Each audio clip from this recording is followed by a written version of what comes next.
The inside line. So we've got the inside line on the outside gate today for episode 78. Rob Andrews, how are you? I'm absolutely fantastic, thank you, Steve. It's great to be talking to you halfway around the world. Yeah, halfway around the world. You're actually in California, though. You obviously, for those that know Rob or don't know him, he's obviously, by the sound of that accent, he's British, but you're in California at the moment. Yeah, we spend most of the winters here. So we're here kind of from October through to March. Weather's pretty cold back home, and we're in a very fortunate position that we're able to come over here. So the weather's been great, although it's going to be raining this week, but it has been fabulous the last few weeks we've been here. Yeah, and Rob's just been to a Super Bowl party over in the States there. I've just been watching it at home by myself. So while I was doing paperwork for my day job, I was watching a bit of the Super Bowl. So, well, we'd never seen it before. Our neighbours 2 doors away, they invited us round, and I understand a little bit about American football, but my wife Claire, she had no idea. But it was good, They had all the family there, and it was good coverage. So, yeah, enjoyed it. Yeah, I am very much into American football, but yeah, even for you guys, it's like a cultural experience, isn't it, for a Super Bowl party in America? So yeah, I imagine would have been a bit of fun. Yeah, you've been riding in California while you've been there? No, I don't ride anymore. I still follow the sport, still very interested in it. I watch most of the Supercrosses. So yesterday evening, I got invited around to some other friend of mine that works at Husqvarna, and a friend of his. So they had a little watch party at their house. So we watched it there. So I watch all of the races. I haven't been to Supercross this year. Last year, I was here same time of year, and I went to Anaheim 2 and San Diego. Yeah. But didn't go to watch one this year. But I still follow it all. I watched a lot of the Grand Prix, MXGPs. Not all of them. Depends what the track's like. If it's a decent track, I'll watch it. But certainly, I follow all the results. I know who's doing what. And so I'm still interested in it in that respect, even if I don't actually want to ride anymore. Yeah. Yeah, that the Supercross on the weekend that was wild. It was wild, yeah. It was an emotional roller coaster. Yeah, and Anstey was so impressive in the 250s. He was just so smooth. He was hitting every backside of every jump perfectly, carrying a lot of speed through the sand. He looked good out there. He really did. Yeah, I know. Like I was saying, I think on the last show, I was saying that there was a lot of hype about Max, but we've heard that before for Supercross, and then it hasn't always worked out. But geez, he looked better last night than he's ever looked. That was really impressive. So he looked very strong last night. He looked by far and away the best rider. He did. Yeah, he was the class of the field. Class. Absolutely, yeah. And it hadn't dawned on me that Malcolm Stewart had never won a 450 race before. Yeah, so it was great to see him. Anybody in that sort of position when they haven't won one before, and it's their first time, hometown race. He's got his brother in the commentary booth as well. No, that was fantastic. Great to see. It was fantastic. When Eli hurt himself earlier in the day there, I was so down. I was like, you gotta be kidding me, and then so I was down on the whole event. Like I never miss a minute anyway, but I was down on the whole event. I was like, I can't believe this is happening. And we lose Jet last week, and then Eli's out there injured, and I'm like, damn, what is going on? And then Ken had his problems, Ken clashed with the privateers in the sand. And I thought everything's going wrong. This is a terrible, terrible event. And then Malcolm gets to the front and I'm like, wow, no, this is a great event. And it was just, my emotions were going in every direction, Rob. It was a crazy thing. Malcolm didn't win it by being lucky. He was fast. Yeah, he was making time on Sexton anyway. And I know Sexton fell off, but I think he would have got him anyway. Yeah. And you're saying about Jet and Tomac being injured. So, they're both injured and neither of them did it falling off the bike. Yeah, that's right. It's crazy, and there's been a bit of that lately. Things like that where it's really strange how sometimes you get a run on a certain type of injury. It's really weird. Like last year, we had thumbs. There was three of the top guys did a thumb, which is such an unusual injury. And this time, they're just getting these issues in their legs and knees, without even crashing. And then it's a gnarly sport. Ken having another bike take his, knock his chain off. Like that. How often does that happen think of all the hours that he's ridden in his life, how many times he's had a chain derailed by another bike. And then it happened then in that when he's, riding so well. But those kind of things can happen. In my career, which we might talk about, in a bit, I had a lot of weird things happen to me. And one of the points I make in my book, actually, in the closing chapter of my book, is how consistent the top guys are. The guys that win just seem to avoid those sort of things. Yeah, that bad luck that comes from nowhere. Ken didn't really do anything wrong yesterday in trying to make his way through those lappers. Certainly Tomac didn't. Certainly Jet didn't. But they just got hit with bad luck. But some guys just seem to avoid it. It is true. Sometimes it's just, and sometimes the luck goes the other way, and it's just like when it's your year, and everything just seems to click. And it's like that with all sports, and certainly with our sport. Yeah. You mentioned your book just then, Rob, and I was telling Rob before we were on air. So Rob's written an autobiography called The Inside Line, and I haven't read it yet. There it is. There it is. But and it is what gave me the idea to reach out to get him on the show, because my show, like I say a lot of the time, I'm not really into being a news breaking sort of journalist or a gossiper or anything like that. I love the stories of people, and I'm a writer myself, and that's what the show's all about. I love anyone that's got a good story. And I thought, who better for our first, I'm pretty sure, I hope I'm not forgetting anyone, I'm pretty sure for our first MXGP guy, to be honest, someone who's just written a story. He's going to have lots of good stories. So that's why I reached out. Yeah. I think everybody's got a story. I didn't think I had a story. I didn't think I had a book in me to begin with. But, it's an interesting story how the book came about. I'll maybe tell you that a bit later. But, my book is the story of my career. It's how I went from a complete novice, wasn't interested in motorcycles, and started racing through a quite remarkable collection of coincidences, really. Never thought I'd be any good at it, but somehow just kept getting slowly better and better and better, and I don't know how it happened, but I ended up in GPs, and it's the story of that career. But there are just some interesting things that happened, and I don't think I'm unique. I think that every rider has got a book in them. Every rider's got their own unique stories because certainly when you're a pro motocrosser, it's very different when you're actually there on the inside to maybe what people think from the outside. It certainly was for me, and that's what people seem to like about how I've written my book, is that I tell people exactly what happened, the good bits and the bad bits. Yeah. And how it all works. And it's an eye opener for a lot of people who are standing on the sideline. But yeah, it's, when I finished it, I thought, I think this is pretty good. I think, but you never know until it goes out into the big world, do you? You write something, when you do a piece of work, you do let's say you're an artist and you do a painting, you might stand back from that and look at that and think, yeah, I think that's pretty good. But it's only when other people read it and you get the feedback from them that's when you realize that, yeah, other people like it. I must have been right. It must be pretty good. Yeah. It's always nice to get feedback, like even when I write, nowadays I write just small articles for Main Event Moto. And yeah, I'm always chuffed. We just when when someone comments, and gives me good feedback about it. That's every the best single thing. time, every single time I'm chuffed when that happens.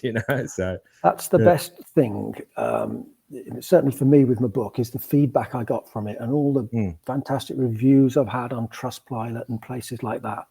And when people take the trouble to email me, I had an email from a guy in Brazil. He bought 2 copies of my book, and he, I don't know why I want 2, one for a friend, I guess. And he wrote me a lovely email to say that he'd followed my career and he thought it was fantastic. And I was blown away by this because although I raced in GPs, I was never world champion. I wasn't one of the top guys. I was someone, hovering around the back end of the top 10, on a good day, sometimes a little bit higher. And back then, it's not like we were on TV every week. And so I thought, how does this guy in Brazil even know who I am? But, I guess our reach was far and wide and we didn't realize it. Yeah, I always knew who you were. And as you're saying that, I'm trying to think. I guess I never bought the British magazines too often, but I would get them every now and again. I have a huge magazine collection, but I don't have any of the. I don't know what happened. I used to get a dirt bike rider. That was the British. Yeah. I used to get them sometimes and read about David Thorpe and all this sort of stuff, and so maybe that's how I got to know. But I always did know your name. Yeah, so I'm not sure exactly why. That's probably why, though. I guess. Yeah. Media is different these days, isn't it? Now we have the internet. But back then, certainly GPs didn't get covered very much in the American magazines. And if they were going to get covered in the American magazines, they were going to show Malherbe and Thorpe and Joe Bay and people like that rather than people like myself. But I did get my picture in Motocross Action once, which I was very excited about. Yeah. Awesome. Rob, I always like to, my favorite question of every show is I always like to hear about the time when you first got into motorcycles, when they're not, and I always phrase it as, when did the bug bite? Most people get into motocross because they have a family member who raced or friends who raced or something like that. I was nothing like that. I think my story is probably unique. My dad never had any interest in motorcycles, and I wasn't interested in motorcycles. I didn't really know motocross existed. I think I'd heard of scrambling. I think it was on the TV a bit in the 60s when I was 4 or 5 years old. So I had no interest.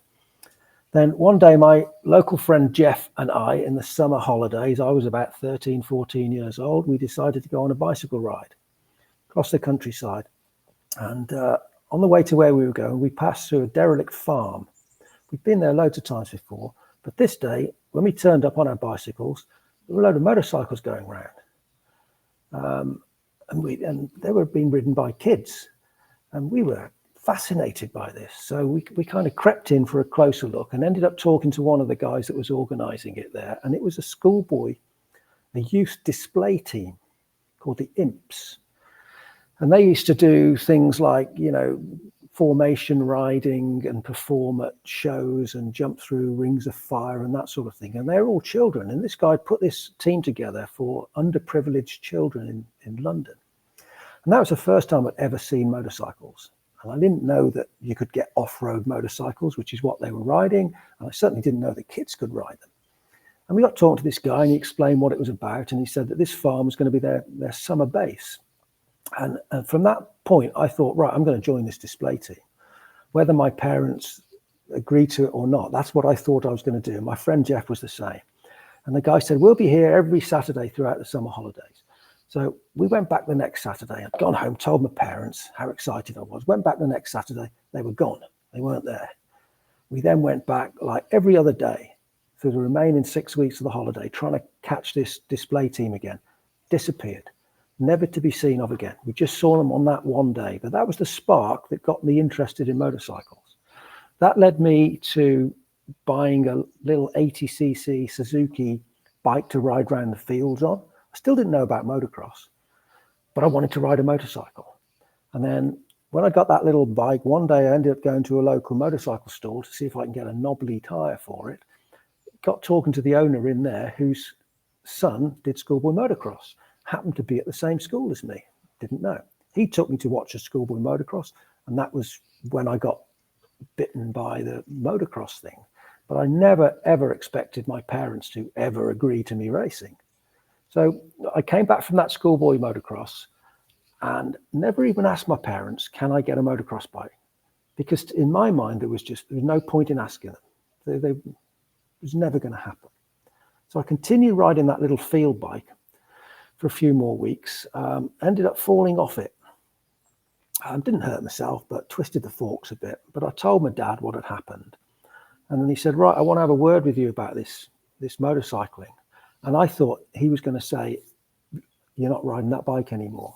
But he didn't. He said to me, been talking to Mum, and we both think that if you're going to ride motorcycles, you should do it in a proper environment where there's first aid on hand. In other words, racing motocross. And so it was my dad that actually said, I think you should start schoolboy scrambling, as it was. And it was just an amazing decision because I never expected he would say that. And he was no motorcyclist of any kind. And so I saved up all my own money and I did Saturday jobs and so on. I ended up buying a 125 TM125 Suzuki, a 1973 model. And it cost £285.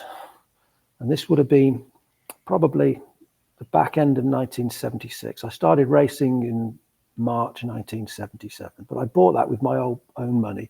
But my dad agreed to buy a trailer and he agreed to start taking us, and that was it. And then we started on the journey. But I'm just going to go back to that display team because there's an interesting postscript to this story. And that is that when people used to say to me, how did you get into motocross? I would say, oh, I met this guy at a bike shop whose son did schoolboy scrambling. And I'd kind of forgotten about this IMPS display team. Well, going back about 10 years from now, so, mid 2015 or something like that, I remembered the IMPS and I thought, I wonder if I can find any historic photos of them from back in the 70s. So I Googled the IMPS motorcycle display team. And lo and behold, they're still going.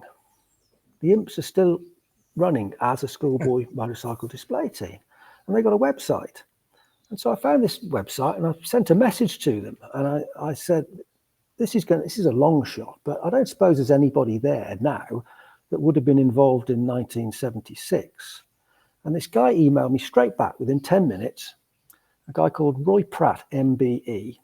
And he said, yeah, I started the IMPS and I'm still running it today. How can I help you?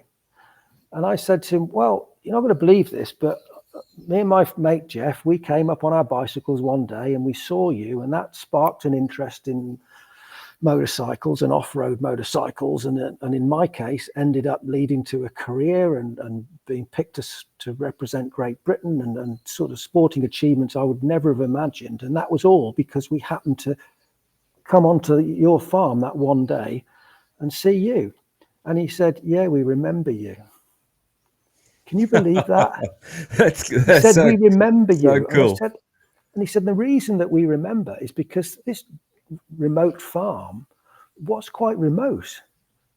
It wasn't on the side of the road somewhere. It was across the fields and down dirt tracks and stuff. And he said, we didn't have visitors. So we remember two kids turning up on bicycles. And when we'd seen them that day, he'd got one of the older lads to give us a pillion ride around this little course they'd got set up. And that was the first time I'd ever ridden on a motorcycle. And Roy could even remember the name of the kid who'd taken us round. And that was like, 40 years before. Mm. Amazing. So I didn't even know that they were still in existence, but they are. And he remembered me. And I've since met him again, 40 odd years later. So yeah, it's quite a unique story, really, because most of the people that I ended up racing against, they all learnt because their dads used to race or their uncles or something like that. But yeah, mine was different. That's a fantastic story. Fantastic story. I got to take this opportunity. I've told my story a few times, but nobody ever knows the one of the guys involved, and you might be the first person who does. And so my dad was into racing cars, and he was very much into British cars, and he read a book. He read a book written by Jerry Marshall, who was a British touring car driver. Do you remember Jerry Marshall? I don't, I'm afraid. I've never really followed car racing. Yeah. No one ever remembers. No one usually remembers, but yeah.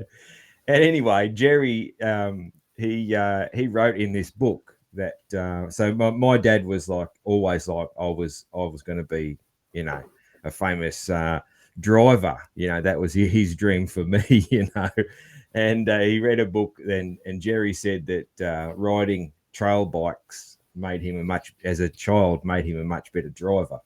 So Dad headed off down to the shop and got me a my first XR75. So that's how I got into it. Except for the thing is for Dad is I liked the motorcycles better than the cars. So it backfired a little on him. But yeah. But I'm sure that experience in racing motocross has to help in any type of motorsport. I think any type of motorsport, yeah. And I'm sure that there's a lot of top car drivers that started off in motocross. I'm sure there must be. Yeah. Well, I know even in the you know, I don't follow the 4-wheel stuff in Australia closely, but I used to, and a lot of the drivers used to ride motocross on their off weekend and trail ride and that sort of thing, and the skills were very, very transferable. Yeah, so yeah, you'd learn about traction and throttle control. Yeah, and I certainly think that kids that have been on that kids transition to driving cars safer and better, and a manual car's not daunting, and you know all these sort of things, and just it makes for kids being better drivers, I think, for sure. And I think the other thing, Steve, is that it gets that kind of racing thing out of your head. You know, I never ever got on a road bike or a car and wanted to drive fast because I rode fast at the weekends on my motorcycle. Yeah, you know, when I was racing, and whereas if you don't do that, that's when you get teenagers going nuts on the road. It does give you a release. Yeah. Like I was always crazy and up to no good until I started racing on sort of two. Like I didn't race 2 or 4 wheels until an adult, because, well, 4 wheels you couldn't, but 2 wheels, like I couldn't get myself there because Dad wasn't interested. So I'd push my bike out the bush, and then I was lucky enough to have some older friends that had licenses that would take me, you know, trail riding in mountains and things like that. But I never raced a motocross track until I was 18 and I got my car license and I could drive myself there. So yeah, very good. So I was going to ask next, like I usually ask people about their junior days, but your junior days were pretty short, Rob. So I didn't start racing until a couple of weeks before my 15th birthday. So I was a late starter purely because I didn't discover the sport until then. Yeah. So your progression was obviously very, very fast. So yeah, well, tell us a bit about that. At the time, I didn't think so. Now, with the benefit of, you know, age and wisdom and hindsight, looking back, it wasn't too bad considering when I'd started. You know, I started as a complete beginner at 15, but I guess I was winning. You know, my second year of racing, what would it be? I was in the schoolboys 3 years, because you could stay up until you were 17. Well, I'd only just been riding a couple of years, so I stayed in the schoolboys as long as I could, really. Yeah. And bear in mind, I had no aspirations of ever being good at this sport. You know, I never knew that I was going to get into a British Championship level or GP level, and so I just stayed racing in schoolboys. But like in my 3rd year of schoolboy racing, I was 5th. My best result was 5th in the British Schoolboy Championship. So I suppose going from a complete beginner to 5th within, you know, 2.5 years isn't too bad a going, really, I suppose. But then when I went into the adults, it took me a while to start getting up into British Championship level. And now when I look back, I think, well, that's probably because I was so far behind all of my contemporaries, because, you know, the likes of Dave Thorpe, my first ever schoolboy race, David Thorpe was lapping this expert class that day, and I just literally first ever race. So he got 10 years experience on me. So it took me a while to get up to any sort of speed, really. The way it worked in Britain is you had to become an expert first in the adults. That took me 12 months to do that, whereas most good riders like Jeremy Watley did it in 6 months. It took me 12 months. Then we had to go into what was called the Support Championship. Craig Dack did that when he came over. So that was like the second division, the support class. You had to do that for a season. And if you finished in the top 5 of that, then that would promote you to the main British Championship, or top 35 as it was called back then. So Jeremy Watley, who was in my schoolboy class, he went straight up, got expert, went into the British Support Championship, won that. Next year, he was in the main British Championship and finished 4th the year after. His progression was rapid. But mine wasn't. It took me 3 seasons to get out of that support championship and finally get into the main British Championship. And so for those few years, I just seemed to be not really going anywhere. But you view it differently when you're looking back at it from today, because I now have the benefit of knowing that ultimately I did get into Grand Prix. I did have some quite good results in Grand Prix, but I didn't know that back then. Back then, when I was struggling to get out of the support championship, I thought I was doing the best that I could. And I thought, as far as I knew, that was as good as I was ever going to get.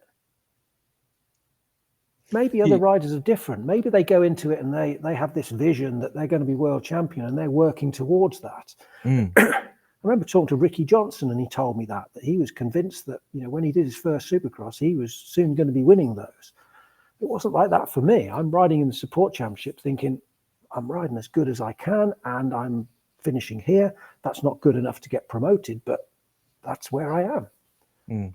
Do you think that mindset is maybe what held you back a little for those years? Like, do you think that you had to kind of, I know sometimes riders or racers or anyone in the sports talks about when they get that belief that they really deserve to go the next level, I now think belief is everything. And that is something I discuss in the closing chapter of my book, because I'd never really thought about my career before. And writing that book has made me put a lot of thought to it. But, why didn't I win a world championship? Why was I so inconsistent compared to those guys? Why were they faster than me? And so, maybe some riders should have been racing there and thinking, one day I'm going to be in world championships, and that's what I should be aiming at. But it wasn't like that for me. And the analogy I give you is that I also play golf. I'm an okay golfer, but if you translate what you've just said to me, should I be convincing myself that I could win the Masters golf tournament in 3 years' time? Isn't that a bit unrealistic? Because at the moment, I'm nowhere near that level. And that's kind of what it was like back in the day with the motocross. At every stage during my motocross career, I'm thinking, wow, I can't believe I'm this good.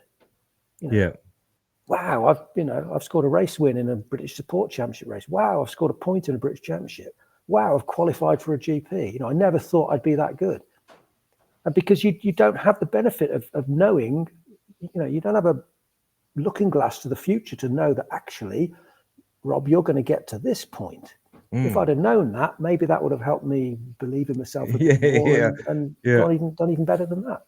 Yeah, I can see what you're saying. Yeah, that's very interesting. Yeah, it's a bit of that, you don't know what you don't know. Yeah. You don't know how good you're going to be until you've actually done it. I certainly, I would say to people, young riders coming up, you need to dream big. You need to set those goals and try and achieve them. But when you're actually that person, you're thinking, well, I'm struggling to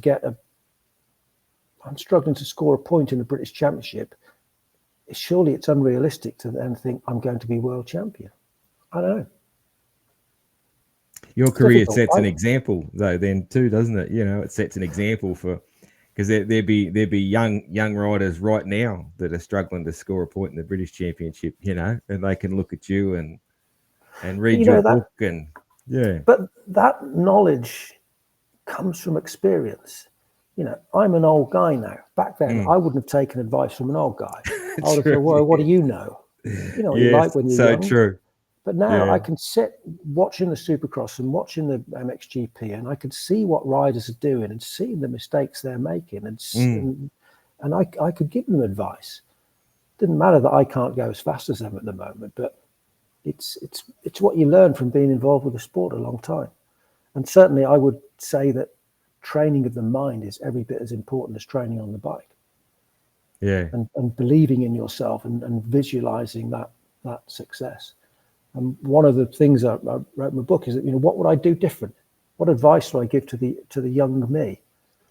And that was something I'd never really thought of. But one of my friends, when I was discussing the content of my book, it was a friend that suggested that you know, why don't you say, what advice would you give to a young Rob? And so it made me sit down and think about it. And certainly training the mind and practicing doing one lap. When I used to practice, I would ride for 45 minutes because we raced 40-minute plus 2-lap motos. And it was all about endurance. But I think now if you want to get faster, you need to practice going as fast as you can. Yeah. And that's riding 1-lap sprints, as well as doing your long motos. And practicing more starts. I wish I'd practiced more starts. Starts are the most important part of the race. And they're nothing about, I don't think starts are anything about natural ability. They're all about practice. There's no reason why the slowest rider in the world can't be the best starter. It's just practice. Yeah. I'll tell you a story about starts. Went to was at a French international once. Do you remember Ricky Ryan? Yes. American guy, Rick Ryan, won the Daytona Supercross as a privateer. In the rain, yeah. Well, he raced in Europe. Quite a few Americans used to come over in the autumn, as we call it, the fall, as they would call it, and do some French internationals. I think Rick actually did a season of GPs there. And I got to know Rick.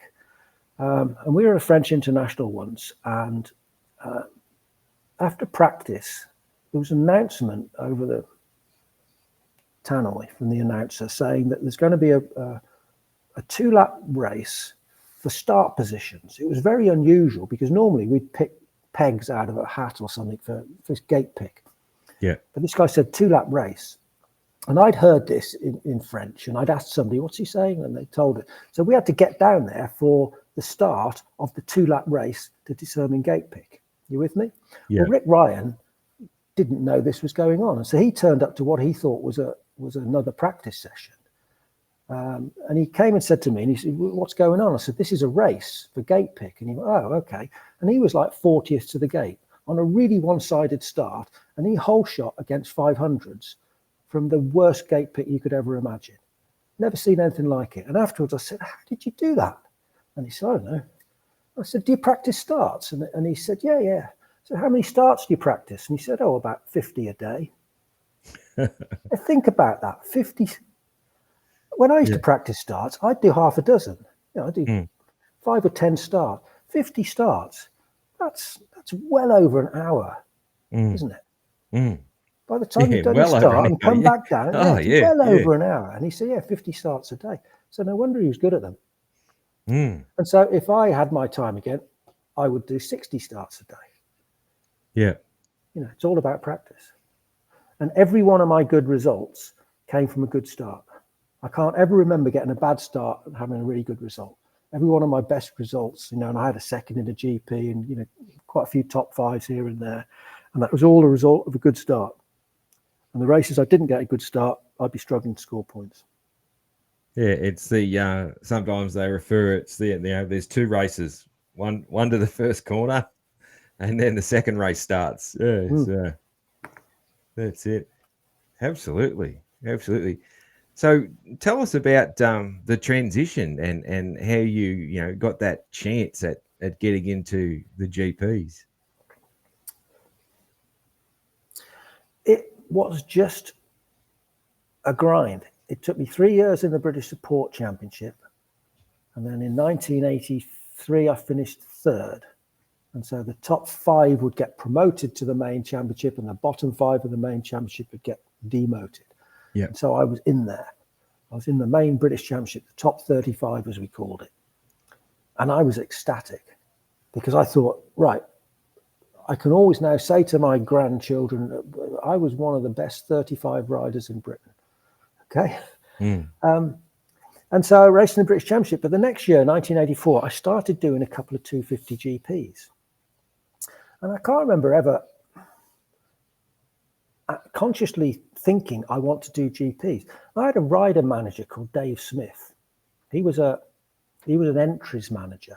A lot of riders signed up with this guy. And we paid him a monthly fee, and he would submit our entries. So we didn't have to do all the paperwork. And he was a good guy to be with, because he would be able to get us into the prestigious races, like the support races at the British GP and that sort of thing. He's a good guy to know. And he was doing my entries for the year, and he said, right, you're going to the French GP. And okay. So I signed up for the 250 French GP, and went there and had no idea what I was doing. No idea. I knew we had to qualify. I knew we had to qualify by lap times, but nobody had told me. At this point, I'd got a bike and parts deal with Husqvarna, but I was really a privateer, but with 3 bikes. And we went to Saint-Jean-d'Angely, and I tried to qualify. So qualifying session started, and out I went, and I rode as fast as I could. And the pit board would come out, no, you're not fast enough. And so I tried to ride faster again, and just get slower and slower and slower. And the track was getting slower and bumpier, and I didn't qualify. And I was very disappointed. But then I did another GP, can't remember which one it was, and the same thing happened. British GP, Newbury, didn't qualify. And then by then, we kind of figured out that actually what you need to do is just one lap at a time, like in Formula One. Yeah. If you're just going to ride, if you do 5 laps, you do 3 laps out on the track, your fastest one will always be the first. Yeah. Your second will be slow, and your third will be slower. And my dad was a smart guy. And even though he wasn't from a racing background, he figured that out. So we started figuring out that I needed to just do one fast lap, so a slow out lap, then a fast lap, and then stop. And then have a rest for 10 minutes and go again.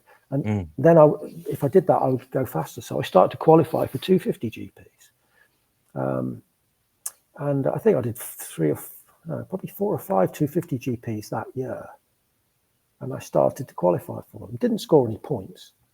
But I think the key thing is that in doing that qualifying, that was the first time ever I had practiced going as fast as I absolutely could for one lap. Never done that before. As I said earlier, if we went out practicing, I rode for 40 minutes. Yeah. And if I'd have seen another rider going around and just doing one lap at a time, I would have thought they were lazy. Yeah. They weren't putting in the hard. They're a slacker. Yeah. Yeah, they're a slacker. They're just doing one lap. Yeah. Yeah. But actually now I think that did my riding really good, because I started to come back from the GPs into the British Championship, and I was a better rider than I was before. We ended up ditching the Husqvarnas because they weren't very good, so that didn't help. Yeah. They were getting a bit behind the times around then. Yeah. And particularly 250 Husky was underpowered. So I'd switched to a Yamaha. We just bought Yamahas.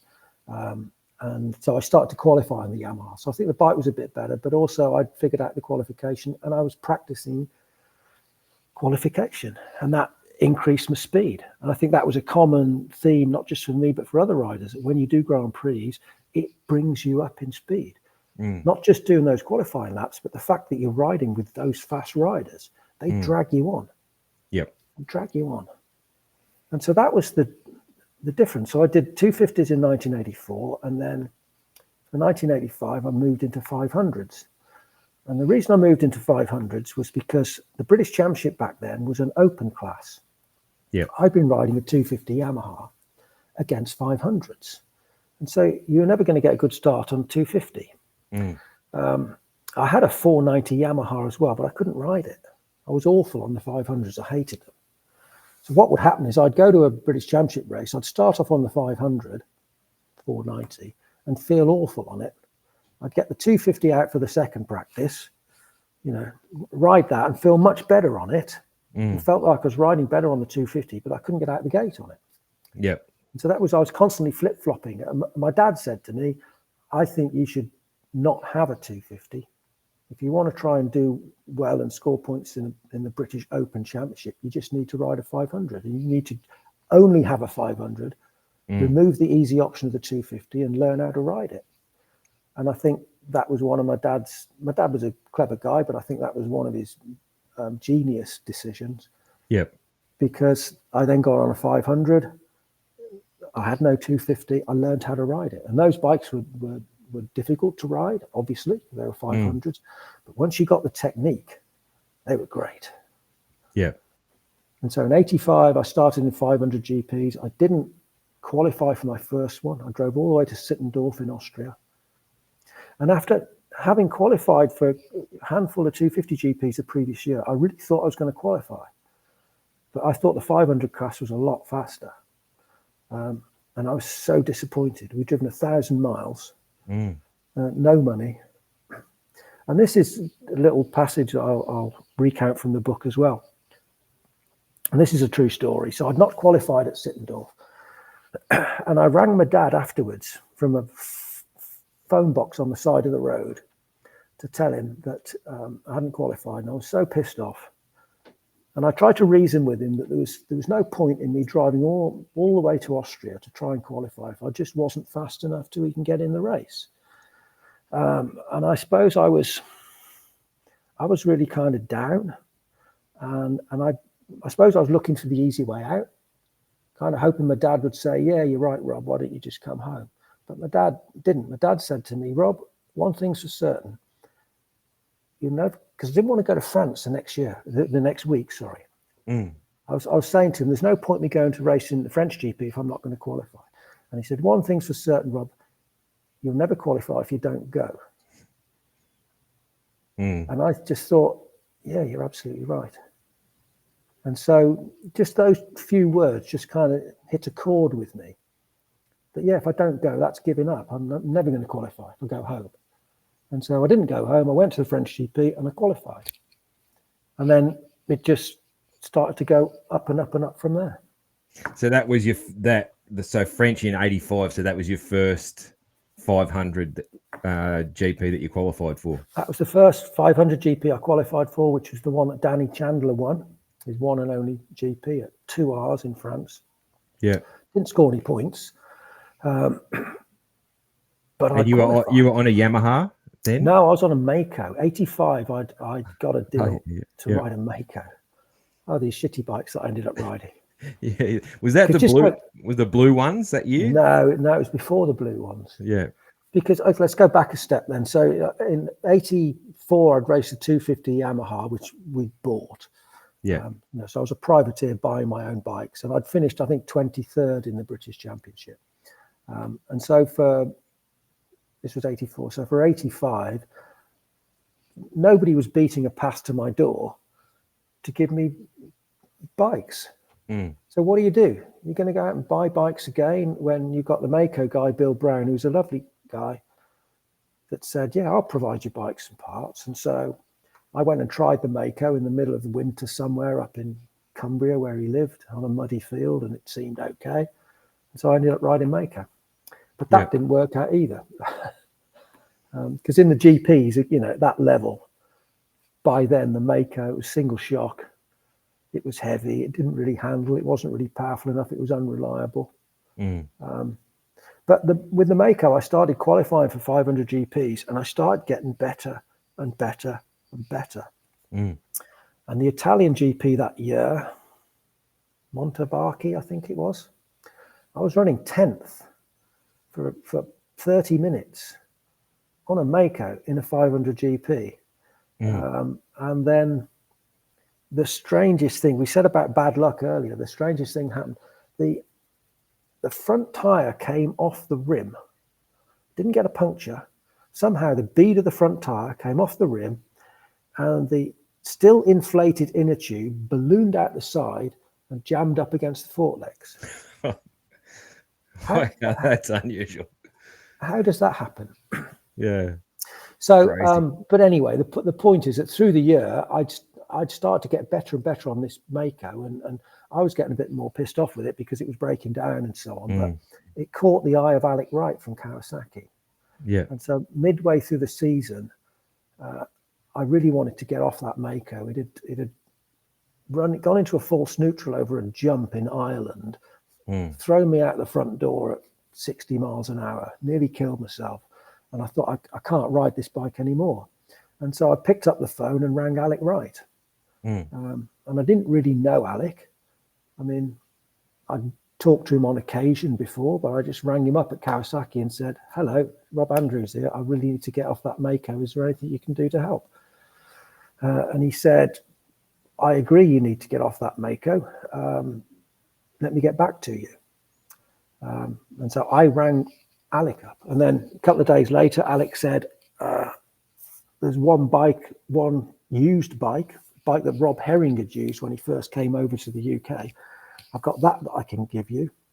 There were no other new bikes in the country because this was, I don't know, July time, mid-July.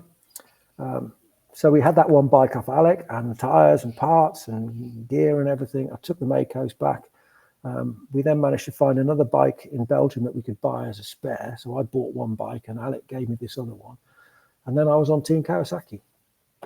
And from there it went, onwards and upwards. The next year I ended up riding a factory bike in 86. And when I went back to Sittendorf, just said to you, I went to Sittendorf in 85, didn't qualify.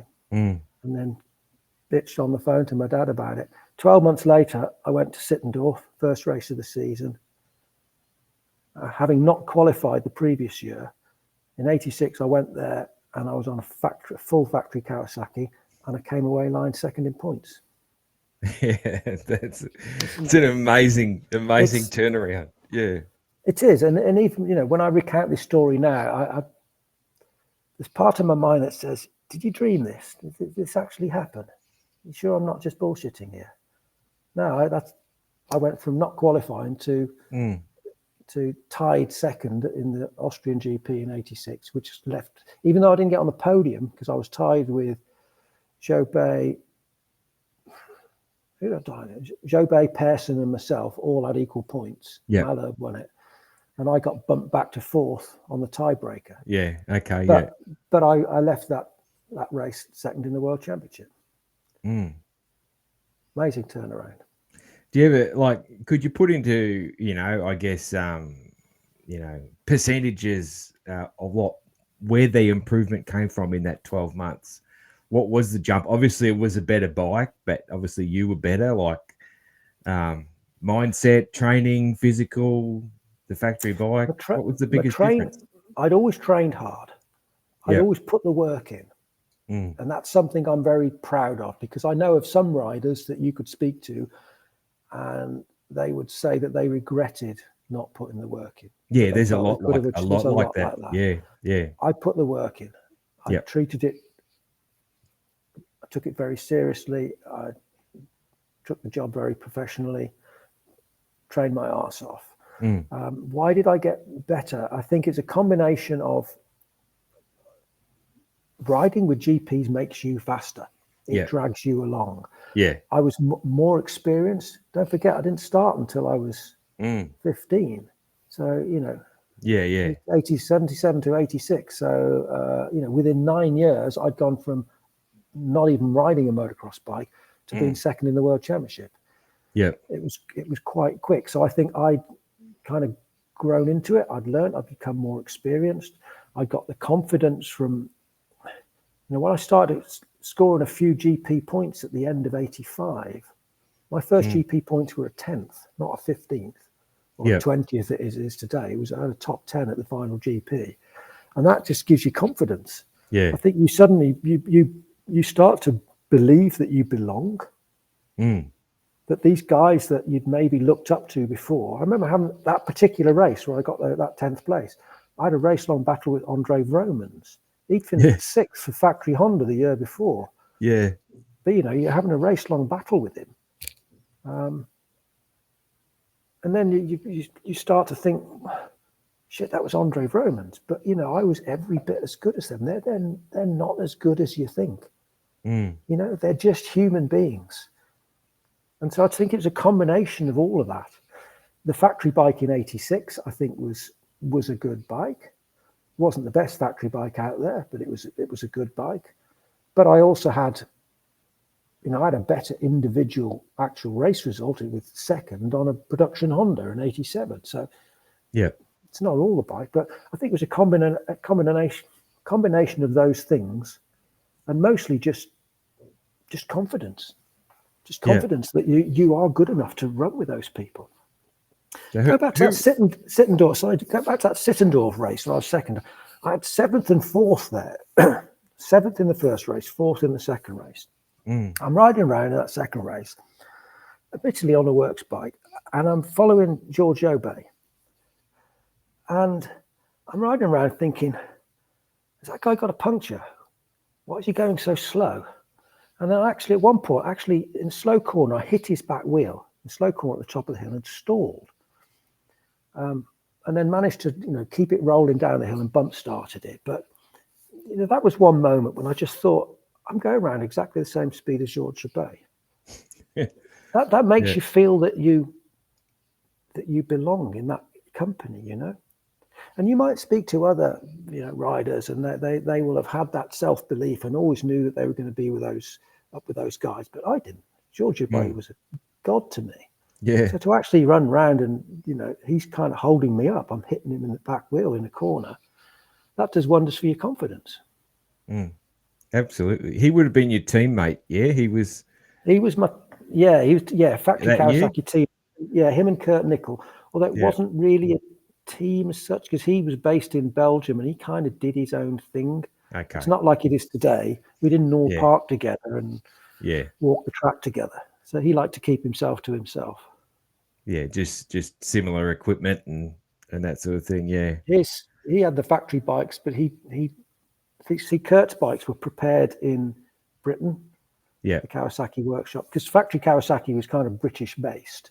Okay. Yeah. But Jobey said, "No, I'm having my bikes, and my mechanic is working on them in Belgium," and that's the deal that he had. So he always kind of did his own thing, really.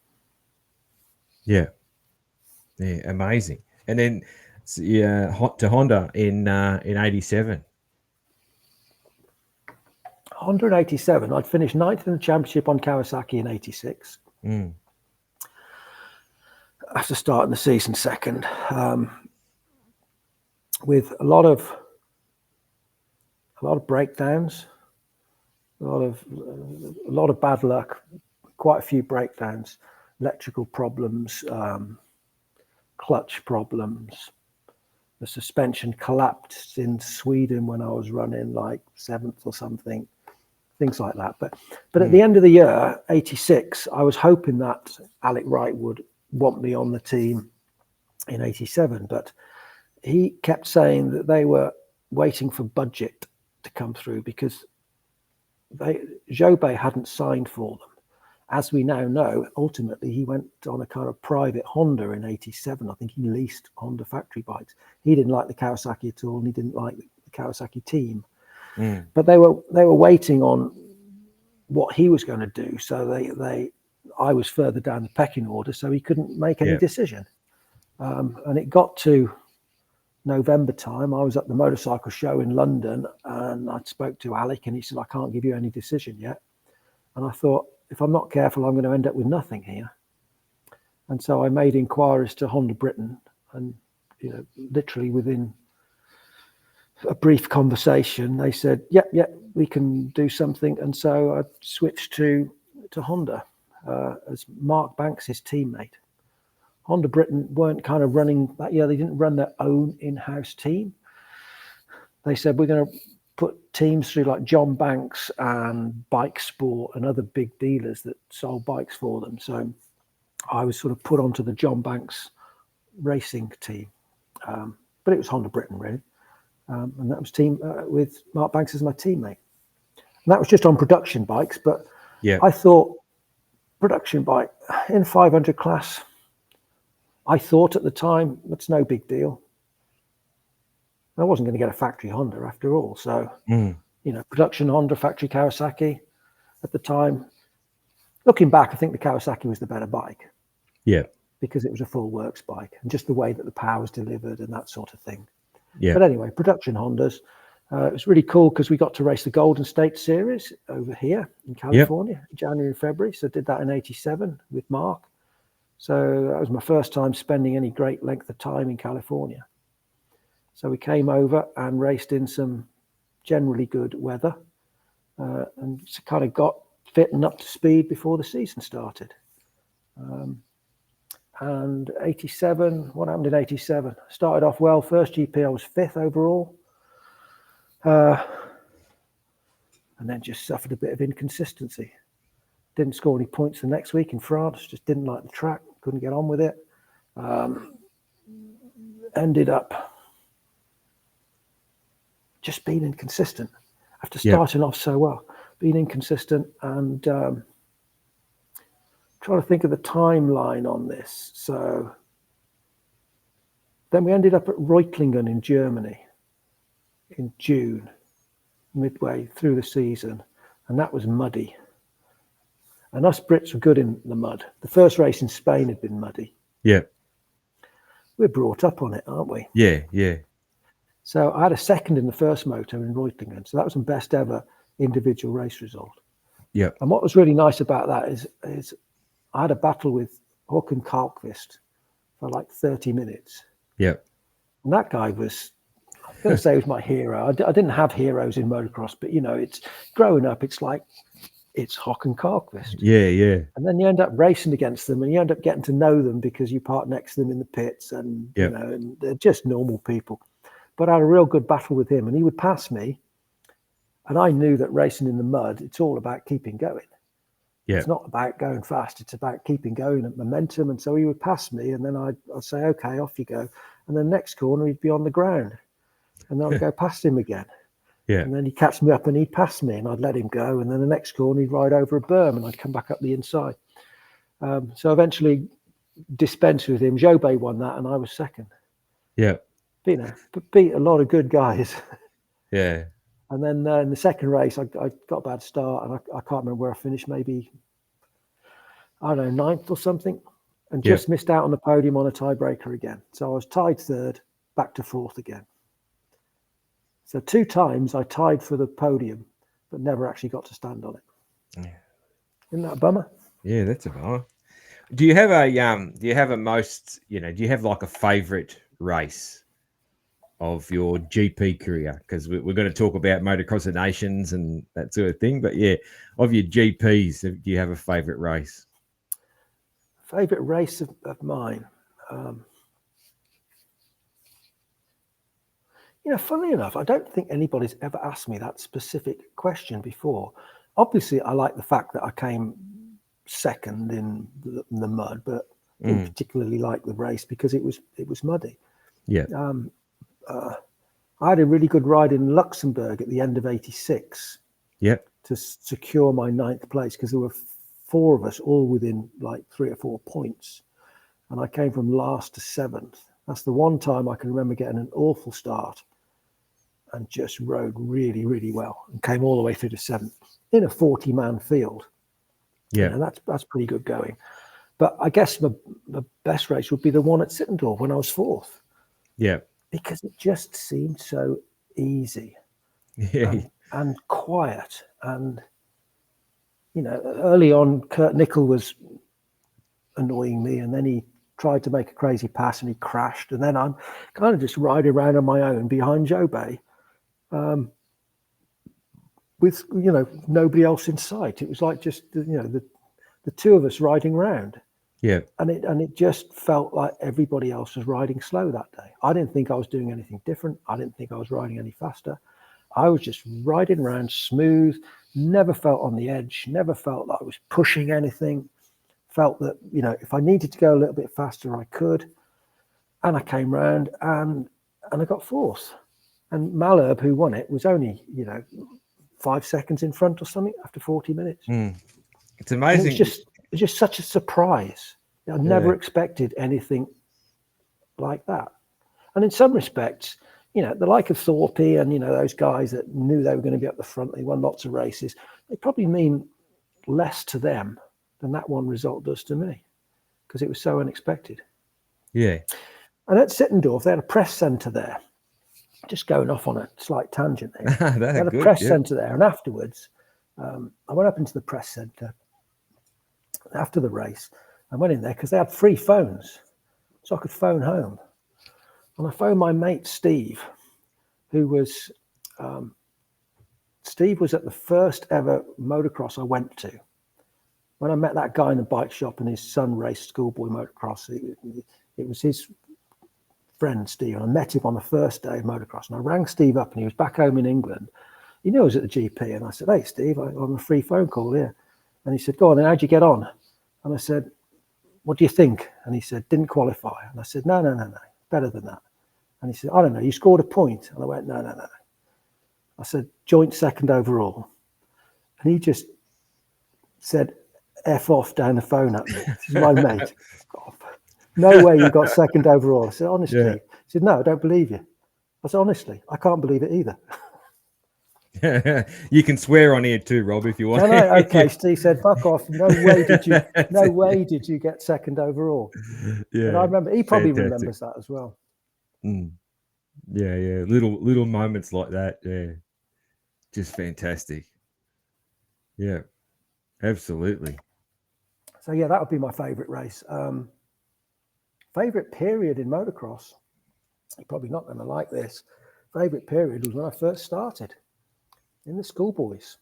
Yeah. Those first 6 months of racing were just the best times of my career. Yeah. And this is another little paragraph from the book. I say that, and people must think, how can you say that? You've raced against all these great riders and you've raced all these fantastic tracks around the world and got all these good results. But I still think those are the most enjoyable times of my motocross career, because it was all new to me. All that excitement of racing motocross was there. I had no expectations. I wasn't riding trying to achieve a result. Those first few months, I was just riding around a track for the fun of riding around a track. And sadly, that kind of, for me anyway, as soon as I started getting a result, even if it was just like 20th place in a schoolboy senior race, for me, that suddenly made a benchmark. That made a target. Next week, I wanted to be 19th. Yeah. And if I came 19th the next week, then next week it needed to be 18th.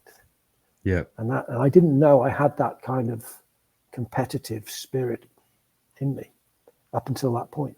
I don't know where it came from, but that motocross suddenly drew out that competitive spirit. And I always wanted to improve and improve my personal best result. And that's difficult. Fantastic. We might talk a bit about Motocross of Nations. So 1985, yeah? 1985, I got to race the Motocross of Nations in 1985. And it's quite a remarkable story, really, because I'd only just gone into GPs. So I got picked up by Kawasaki halfway through the season in 85 on a 500.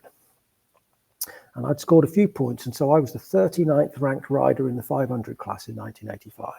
So just keep that in your mind. In 1985, the British Federation, the ACU, had scheduled a 125 and 250 national championship on the same day as the Motocross of Nations. They'd scheduled this a year before. And the UK importer teams raised this clash with them and said, "Why have you done that? Because you're going to need a 125 and a 250 rider." Because 1985 was the first time they'd split it up into 3 classes. There's going to be a 125, 250 and a 500 all on track at the same time. So each country needed a rider on each bike.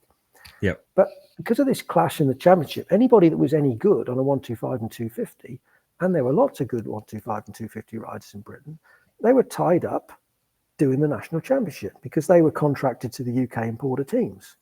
Yeah. So when the ACU wanted to put a team together for the nations, they couldn't get a 125 and 250 rider.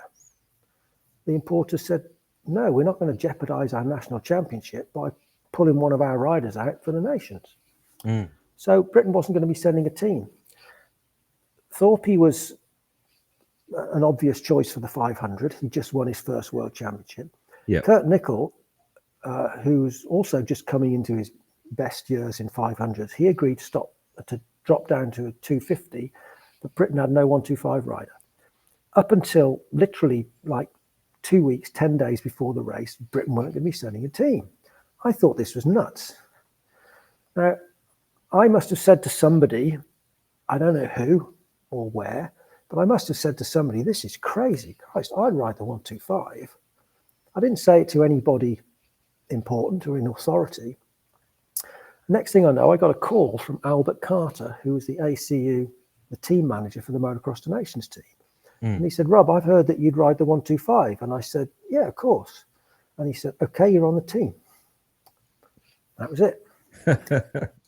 So I, the 39th ranked 500 guy, who hadn't ridden a 125 in years and didn't have a 125, was going to be racing in literally 2 weeks from now. Yeah. I didn't have a bike. So I just got picked up with Kawasaki. I rang up Kawasaki, Alec Wright, told him the good news, and Alex said, I can't help you. 2 reasons. One, I'm in dispute with the ACU along with my fellow UK importers. So I can't break my solidarity with my industry colleagues here. I can't be seen to be helping you. And secondly, it's end of August, beginning of September. There's no new 125s in the country. Old ones have all been sold. The 86s haven't come in yet. I haven't got a bike. So now I'm on the team, I don't have a bike. So I stopped and thought about it, and I thought, well, I've just started to come good in the 500s. But if I was ever going to race the Motocross to Nations on a 500, I would have to outperform Daythorpe, and I would have to outperform Kurt Nickel. And they were just coming into the best years of their career, and I'm the guy with 6 GP points to his name or whatever. It seemed like a bit of a tall order, you know? And so I thought, this is probably going to be the only chance that I'll ever get to race the Motocross to Nations. So, fuck it, I'll buy my own bike. So, spoke to my mechanic and we started looking around. We couldn't find any new 125s, just as Alec Wright had said. They were all sold out. So we then started looking at second-hand bikes. So we had the Motocross, Trials and Motocross News. They had classifieds in the back. We looked through there and we found a second-hand 125 Kawasaki that was for sale not too far from where I lived, being sold by a retiring schoolboy. So I sent my mechanic, Ken, to go and buy this thing. I didn't go myself because I thought if he knew it was for somebody desperate, he might charge more money for it. Yeah. So I sent Ken to buy it. Ken lied and told them it was for his son who was just starting out. And so the guy sold us the bike and he threw in a bike stand and a spare clutch lever and an inner tube, this sort of thing. So we got this bike and it was completely stock. And this was 10 days before the Nations. So I rode it once in sand just to check that it worked. We had no parts for it. Kawasaki couldn't provide us with any parts for the reasons mentioned before. Ken got it ready and then off he went to Geldorf. And so I rode a completely stock 125 at the Nations. And that was the year they changed it all to 125, 250, 500. So there were 21 teams, so 63 riders on the gate at the same time. And there's a picture of me lining up for one of the races on my little 125 Kawasaki next to David Bailey on his RC 500. Yeah. And I since discovered that those factory Hondas have Inconel exhaust pipes because a friend of mine bought Thorpe's 85 bike. Yeah. And he told me that the exhaust is made of Inconel. Inconel is what they make Formula One exhausts out of. Yeah. It's really expensive. And so Bailey's exhaust pipe was probably worth more than my entire bike. Yeah. And he sat on the start line next to me. Yeah. And I know David these days. I play golf with him out here. And he's seen that picture and he just thinks it's nuts that I'm there on that bike. Yeah. But on Saturday, in practice, Kurt Nickel crashed and sadly broke his femur. So we were down to 2 men. And Thorpe and I were both kind of quite upset with it, really. You know, Kurt's a good friend of ours and he was our teammate and we went to visit him in hospital on the Saturday night. And it was very sad to see. But it now meant we were down to 2 men. Now, the scoring that year was 4 results out of 6. Yeah. So Kurt had been riding really well up until that point. Kurt was going to be up the front in those races had he not crashed. Thorpe, as we know, went on and won 2 out of 3 races. Yeah. And so in theory, if we'd been a 3-man team, they didn't need either of my results. Yeah. And we'd have had a good chance to be on the podium, if not even winning it that year. But with Kurt out, it was just down to David and I. So but we need both of my results as well as David's. Yeah. And in the first race, I mean, there's 63 riders in that race. I'm on a stock 125. I didn't think, not sure if we even had 125 size tires for it. Might have had 500 size tires. So I was in the wrong gear everywhere. And so I'm bogging off the line and stuff. And but I started coming through and then had a crash with another rider and my handlebars dropped. So I had to pull into the pits and have my handlebars adjusted back up. And so I finished. Where did I finish in that one? I did make a note earlier because I knew you'd ask.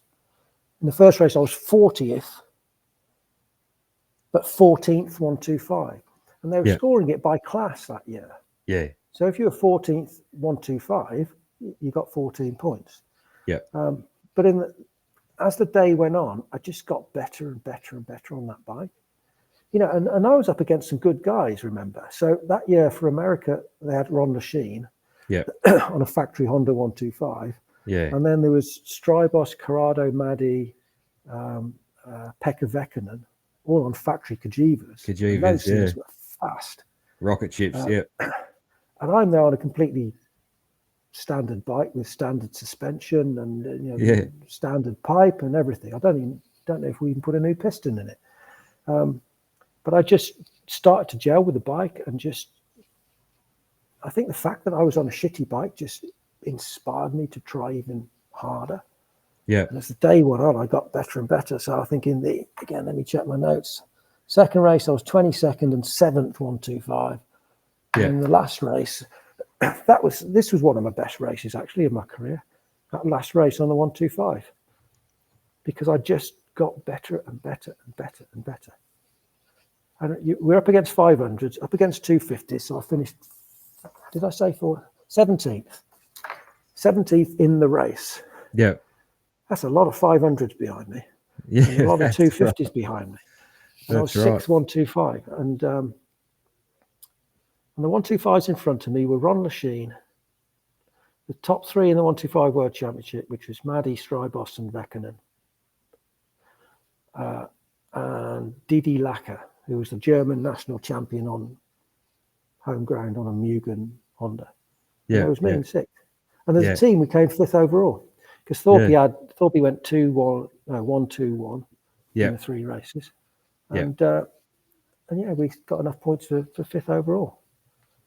And so that was one of my most enjoyable races and one of the races I'm most proud of taking part in. Because not too many people get a chance to represent their country in any sport, let alone motocross. Yeah. Absolutely. And even though I wasn't their number 1 pick for that slot on the 125, I think I justified my selection in the end with that ride. Because I don't think any of our British 125 riders would have bettered that result. Yeah. Yeah. And I was a 500 guy. Fantastic. Yeah. That, like you say, not many people get to represent their country, so, yeah. No, and you hear of footballers playing for England. I don't know whether it's the same in Australia, but they would say, so this guy's got 50 England caps. Do you use that term in Australia? The cricketers do. The cricketers, they'll count how many test matches and that sort of thing. Yeah. But the phrase in England was the footballer or cricket player has got so many England caps, and they never knew what that meant. And then a few months after the Nations, I think I was at the motorcycle show, there was a presentation and they presented me with a cap. Okay. It was a velvet ceremonial cap with a tassel on the top, and it said Great Britain Motocross to Nations 1985, Geldorf, Germany. Yeah. And then the penny drop, that's what That's what the footballers get. That's why they say they've got 50 England caps. You get a physical cap. Yeah. Yeah. I didn't realise that. Yeah. No, I didn't. And I've got that nicely on display at home. But yeah, I never realised that. That's what an England cap is. Yeah. No, I never realised that either. Yeah, absolutely. You've learned something tonight. I have. I've learned quite a few things talking to you. Yeah. The famous story, you mentioned it to me in our correspondence, but I've heard the story before about you in the glass window. Tesco's window. Yeah. This is kind of linked to how my book came along. Okay, yep. Because I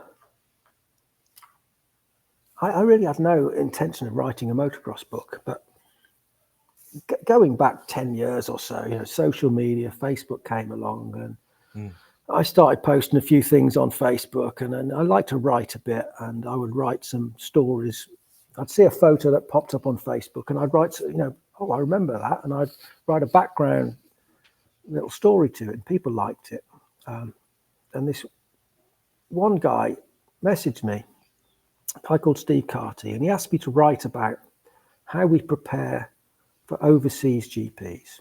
So overseas for us, he meant like when we went to Canada and Carlsbad. Yeah. And I didn't really know. I kept putting it off. And he kept asking me. And one night I sat down to write something for this Facebook post. And I thought, okay, well, what did I do before we went to Canada and Carlsbad in 86? And what happened before Canada 86 is I'd come back from the German GP 2 weeks before. And on the Monday or Tuesday, whichever it was, I'd gone to the local town to see my dad. My dad had an office there. Tell him about what had happened in Germany and tell him about the upcoming trip to Canada. And afterwards, I went for a little walk around the town, and I went into Tesco is a brand of supermarket there.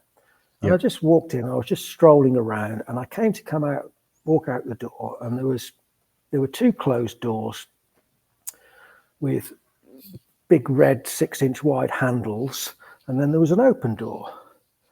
So I walked towards the open door. If there's an open door, you go through it rather than opening a door that is shut. So I walked through the open door, but it wasn't an open door. It was a pane of glass. Yeah. And I just went bang through this shop window. I thought it was a door where the handle was kind of is open, so I couldn't see the red handle. That's what I thought. I wasn't running. I wasn't drunk or anything like that. I just strolled out of this shop and bang, broke through this window. And I felt really embarrassed because I'd bust their window, and I felt stupid. But then I looked down at my arm, and the glass had sliced right through my forearm. And it had severed my radial artery. And I didn't know what a radial artery was. But that's what people cut when they cut their wrists, when they slice their wrist. And blood was squirting on the ceiling, man. It was, Bloody hell. I couldn't believe it. The realization that I've cut myself and, oh, shit. And it's just going, psst, psst, psst, psst, pressure. It's just insane. And I walked through the broken window that I'd just gone and like holding my hand and said, shit, like I've really cut my hand. Staff come running. And then they end up lying me down on the floor, and I figured they must have put some sort of tourniquet around my arm. I mean, my recollections of the exact moments of what went on there are a little bit hazy. Yeah. Partly from loss of blood. All I know is a massive pool of blood on the floor. Yeah. They must have put some sort of tourniquet after a few minutes anyway, and put that on and bandaged it up, but there's still blood coming out of it. And I'm lying there with my arm sliced open and various other cuts cut on my face and so on. And they called an ambulance, and the ambulance never showed up. And I was lying there for, I would guess, probably 30 minutes, and the ambulance didn't turn up. Now, there was an ambulance station in this town called Tewkesbury, not half a mile away, but it's just a small town, and that ambulance was apparently out on another call. So nobody came. So you got these staff like putting pressure on the arm, and, trying to stop the bleeding, and nobody came. And eventually a doctor turned up. A doctor turned up on foot from a local surgery. I remember him coming in with a doctor's bag. Mm. And he said to me, "You've severed your artery." He said, "I need to clamp it off with these forceps." And he said, "It's going to hurt." And they took the bandage off, and blood starts, like, it wasn't squirting on the ceiling at this point because they got the tourniquet on there, but blood's pissing out of this wound in my arm. And he got these big long forceps and he thrust it into my arm to try and find the end of the artery. But the end of there's the scar there. But the artery had retracted up in my arm, so he couldn't find it. So he then got a scalpel and he cut another 40 mil incision in my arm so that he could peel it apart a bit to get further up my arm to grab hold of the artery. And so with these forceps, he poked and jabbed around in there and managed to clamp it off. And then he had to do the same at the other end of the artery on my wrist end of my arm, and he clamped it and shut. And then at that point, I was out of danger at that point. He clamped the artery off. And he said it was going to hurt, and he was right. It did hurt. There was no anesthetic. He did all of that with no anesthetic. So I'm then lying on the floor of Tesco's with 2 scissors hanging out my arm, wrapped in bandage, thinking, I'm supposed to be going to Carlsbad in 10 days' time. In fact, I doubt I've thought that, actually. I probably just thought, I've got to get this fixed. I'm glad I'm alive. So anyway, off I go to the local hospital. They gave me a sedative in the ambulance, so I'm a bit hazy from that point on. But apparently when they got to the hospital, the one surgeon that was going to do it said that you can put it back together, but I might lose feeling in my hand and everything. And by this point, my dad was there, and he didn't accept that prognosis. Is that the right word? Prognosis? So we asked to get a second opinion, and we found another surgeon, or he found another surgeon that had worked on other sportsmen before. He told him the situation, and he thought he could get a better outcome. So I went and had surgery that night. Next day I woke up, my arm's in plaster. He said the surgery went well. So he stuck my artery back together. He'd stuck as many of the nerves back together as he could, and I'm in plaster. Doctor eventually comes round later that afternoon, and he knew my situation, and I said, I'm supposed to be going to Canada to race in 10 days' time. Can I still go? And he said, I can't recommend it because you've only just had surgery, but I understand why you want to go, and I can't stop you. So the next week, I flew out to Canada, to Toronto, went to the race, turned up the race on the Friday. All the other riders are there. Everybody's asking, what's happened to you? How are you going to ride with your arm in plaster? Well, I wasn't. And we managed to get enough tools out of Ken's toolbox that we cut that plaster off on the Friday night. Yeah. And as soon as I took the plaster off, my arm had felt fine in the plaster. As soon as you take the plaster off, I don't know whether you've ever been in plaster, but you take the plaster off and all of a sudden your arm just goes all, it feels nice and strong when it's in the plaster. But it feels very weak. Yeah. So, and I was really worried about hitting it because it was only 10 days since the surgery. And so we managed to modify the plaster and kind of put it back on. Okay. Yeah. One of those resin ones. So we were able to cut one on the inside of it and lever it apart. So I could then lever it back onto my arm again. So I put it back on for the races, cut the bit off that goes across your thumb there. Yeah. Yeah. And did the 2 races in Canada like that and got a 6th out of it in the second moto. How was your arm how did your arm feel racing? Oh, it was painful. Yeah. It was painful all the time. Yeah. And also like lack of sensation. Even today, 39 years later, I've still got no feeling in the skin of my hand. Okay. Yeah. You could stick a pin in my hand and I kind of feel a tingling, but I wouldn't feel pain in it. And it was more like that at the time.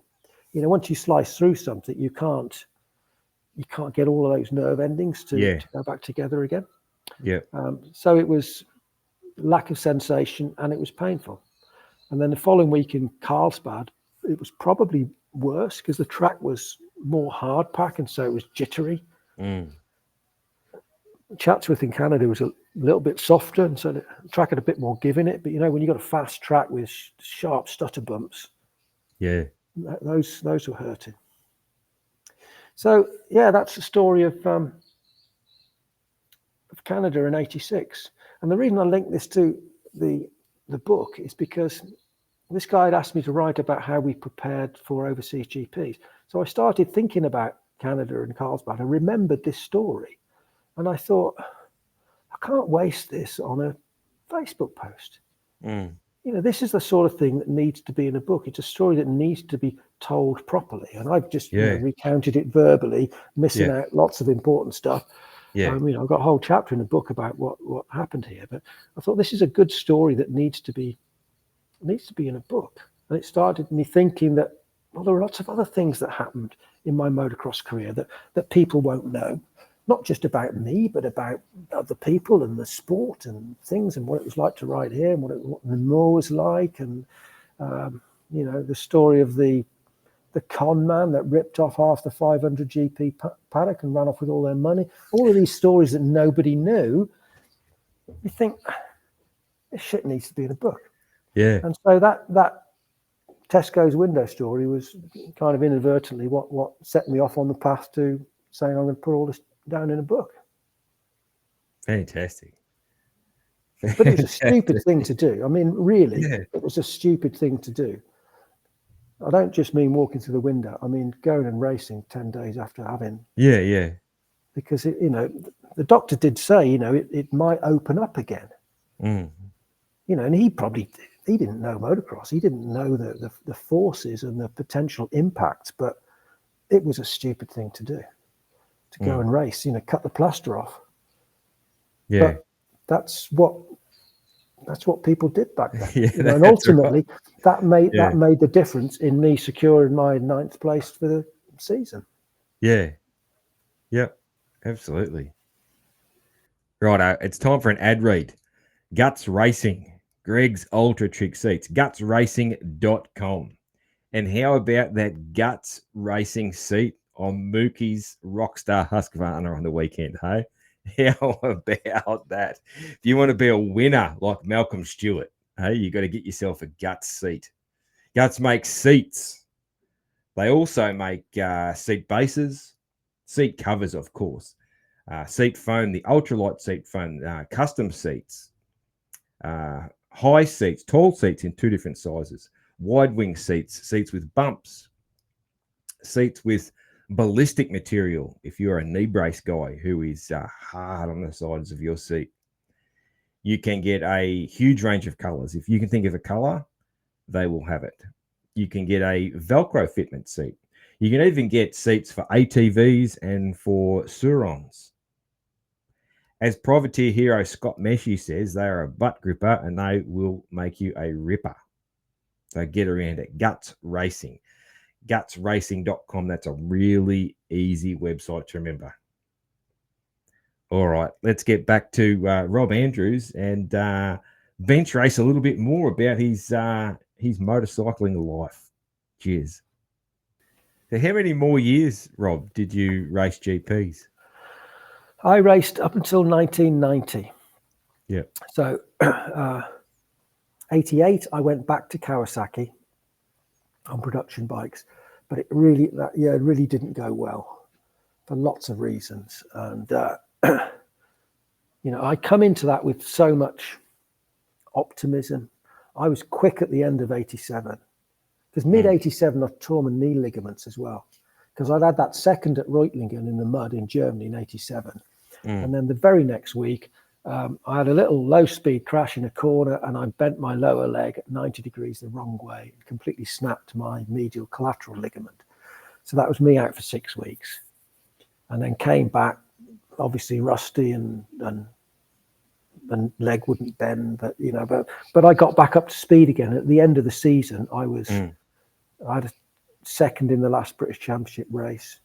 Mark Banks won it. I was second, but ahead of Thorpe, ahead of Nicol, and ahead of them comfortably. So I was going quickly ahead of 87. So I came into 88 with a lot of optimism, but I had a lot of bad luck, concussions. I had a car crash at the beginning of the year. We had bike problems, kind of a fallout with Kawasaki halfway through the season. So 88 was a bit of a write-off. 89, I was on a private. Not private Honda. I went back to Honda Britain. This was put through Bike Sport this time. So it was kind of a privateer shop team, but it was Honda Britain really. Yeah. And again, I started off the season really well. I beat Thorpe fair and square in the sand at the first British Championship race, in one of the races. I've beaten David on occasion in the past, like, in the mud and that sort of thing. But this was the first race where I'd had a race-long battle with him, and he was behind me the whole time in sand, which I didn't consider my strong point. And beat him. So I was really good. And then next week had a crash and a concussion, or a broken collarbone. I can't remember. Yeah. I had concussions and broken collarbone through that season. So, my good start just kind of fell off a cliff, and didn't do so good overall. And then 1990, kind of similar. Started off pretty fast and then had concussions. And then came good right at the end of the season. My last ever GP, I had a fifth in my last ever GP and a second in my last ever British Championship. And at the time, I'd come to the decision to retire because I'd look at those years and say, okay, 86, I finished ninth. And then, I didn't do so well on the Honda. And then 88 was shit on the Kawasaki. But actually now, after writing a book about it, and actually looking at my results in detail, I know why that was. And that was through concussions. I used to keep I used to send race reports every week to all of my sponsors, and I kept all of those. Yeah. And I never looked at them afterwards until I wrote the book. And you start going through them and seeing what happened in each race, and you see, yeah, big crash, had a concussion there. And then I didn't realize it at the time, but your form just falls off. And it takes 6 months to get over a concussion. And that's why end of the season, I start coming good again.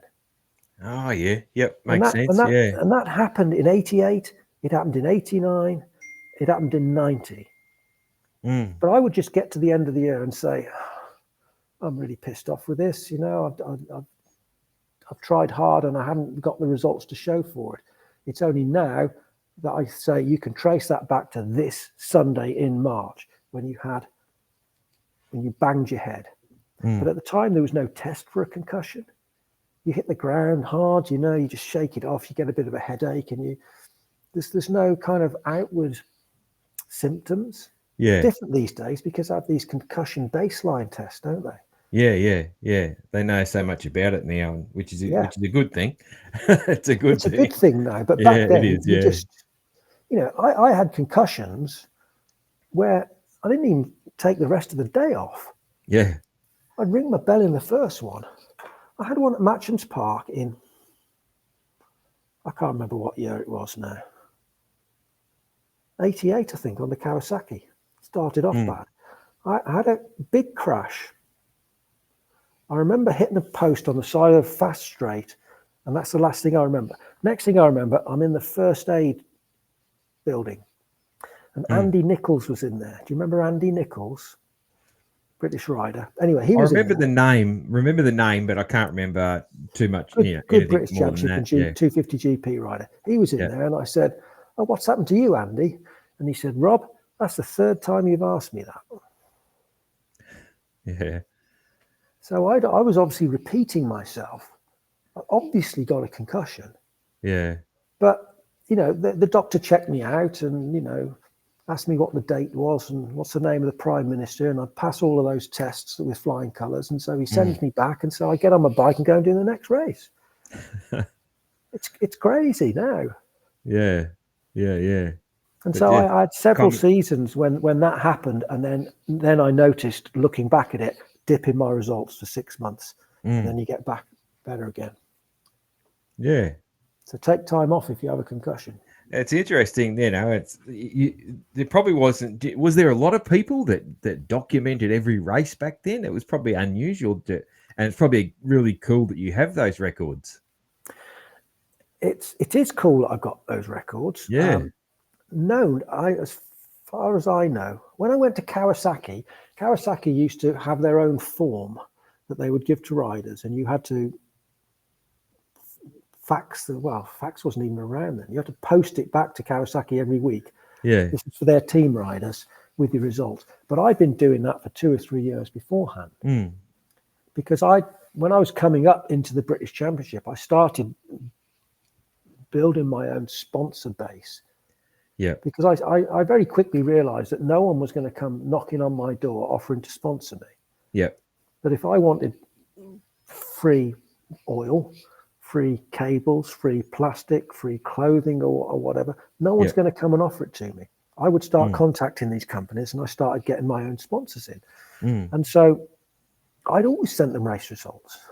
Why wouldn't you do that? They're sponsoring you. I would do a brief race report with my results, and I'd send it to all of my sponsors every week, initially by post.